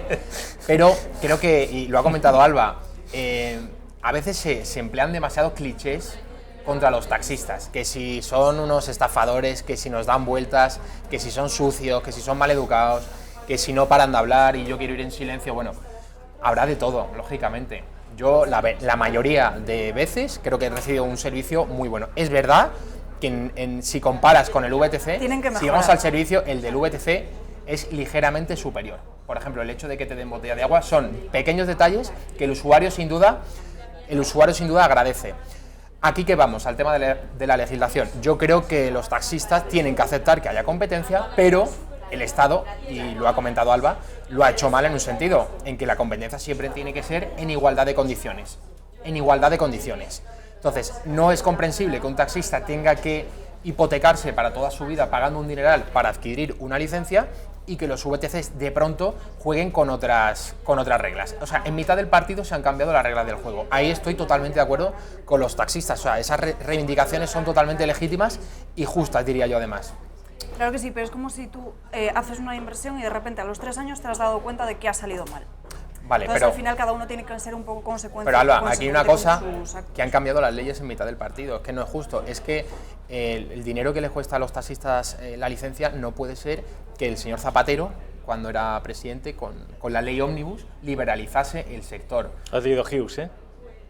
A Hughes, bueno, le leo siempre. Hughes es un gran columnista del diario ABC que nos gustaría tener aquí algún día sin duda, pero es que de eso no se está hablando, Rafa. Es que yo estoy viendo en muchas ocasiones, y es lógico, ¿no? Cuando vemos a los taxistas en estas reivindicaciones, en esta huelga que están llevando a cabo en Madrid, que ya llevan 12 días, cuando alguno de ellos mete la pata, cuando atacan a algún coche de Uber, claro que eso es criticable y seremos los primeros siempre en criticar esas actitudes que, por cierto, no ayudan nada al sector del taxi. Eso están empañando las reivindicaciones justas que realmente tienen. Pero que en muchas ocasiones nos estamos quedando con las ramas y no estamos viendo el tronco del árbol. Entonces hay que ir realmente a lo mal que lo ha hecho el Estado, y esto hay que decirlo, en los últimos años, porque no ha aplicado una misma vara de medir para los VTCs y para los taxis. Pero el problema Alba, también... ¿tú qué utilizas el monopatín habitualmente? Lo he usado 2 veces en mi vida, en París y aquí una vez. Por eso, que aquí has utilizado el monopatín. ¿Crees también que, decías antes que había una diferencia tecnológica respecto de los Uber, de los VTC y los taxis? ¿Sí? Yo creo que esa competencia que tienen los taxis no se limita a los VTC. Hay coches de alquiler por minutos. Sí, pero el servicio es un tanto diferente, porque ya los coches de alquiler tienes que conducir tú.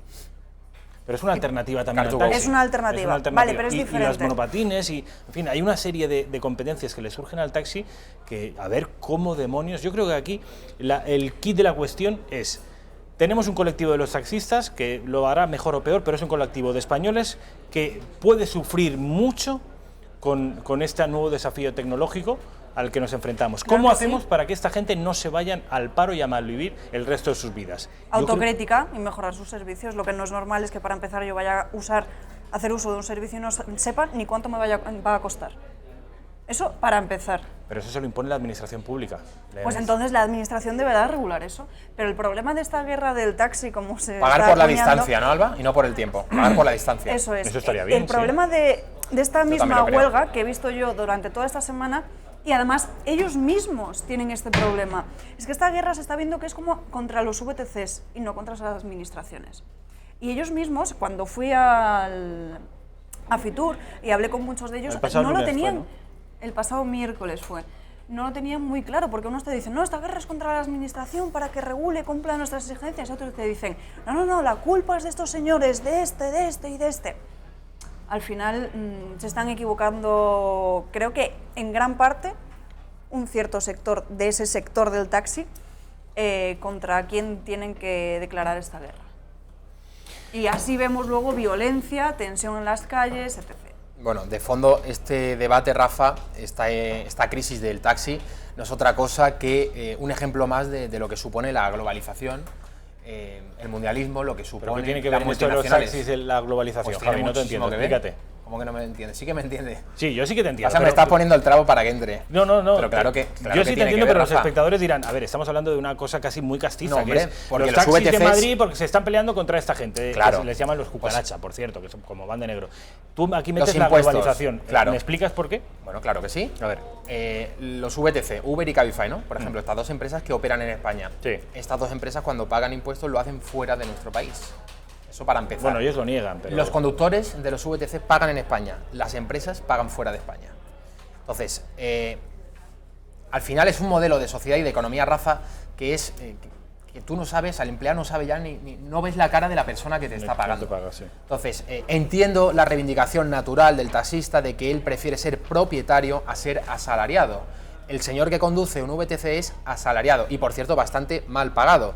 Lo que hay de fondo también es un modelo de trabajo precario. Ellos lo niegan, por cierto, también. Es un modelo de trabajo precario, el de los VTCs. Y es que solamente hay que hablar, yo me he montado en taxis y me he montado también en VTCs. Hablemos con los VTCs, hagámosles preguntas. Ellos mismos te lo dicen. Tienen que completar una serie de horas para llegar a los mínimos. Y a veces están trabajando 14 y 16 horas al día. O sea que a mí este modelo de sociedad, este modelo de economía de las multinacionales, en muchos casos, desde luego que no me gusta. No te gusta. Está claro que todo tiene que mejorar y que hay que modernizarse o morir. Modernizarse o morir. Nos vamos a quedar con esas frases. Pues yo moriré, Rafael. Yo moriré. Esa frase de Alba Vila le encanta esas frases redondas y además se pone muy contenta cuando para el informativo localiza una de ellas sí, sí. que pueda la frase hecha a Alba Vila Laje. El Hola en términos audiovisuales es los primeros minutos que el informador, en este caso el periodista, la presentadora, hace una presentación, valga la redundancia, de lo que va a hablar a continuación. Sobre la noticia, no qué es, sino que debería ser la más importante del día. Bueno, nos queda muy poquito tiempo. Quiero decirles dos cosas. La primera, que ya tenemos los emparejamientos de la Copa del Rey de fútbol.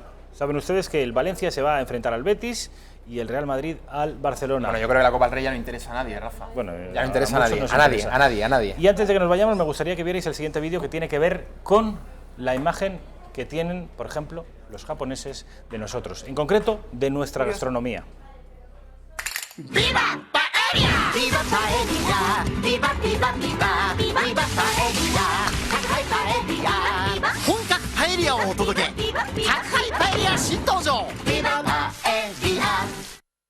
Esto es una revolución gastronómica en Japón. De la misma manera que en Occidente circulan las pizzas, no voy a decir las marcas, pero a domicilio, pues en Japón, en Tokio más concretamente, se está produciendo una revolución de paellas a domicilio. Se llama Viva Paella. Bueno, habría que probar esas paellas, pero yo he de decir que el turista japonés es el mejor turista que podemos recibir. Es el turista más educado. Más respetuoso, sí. Más respetuoso.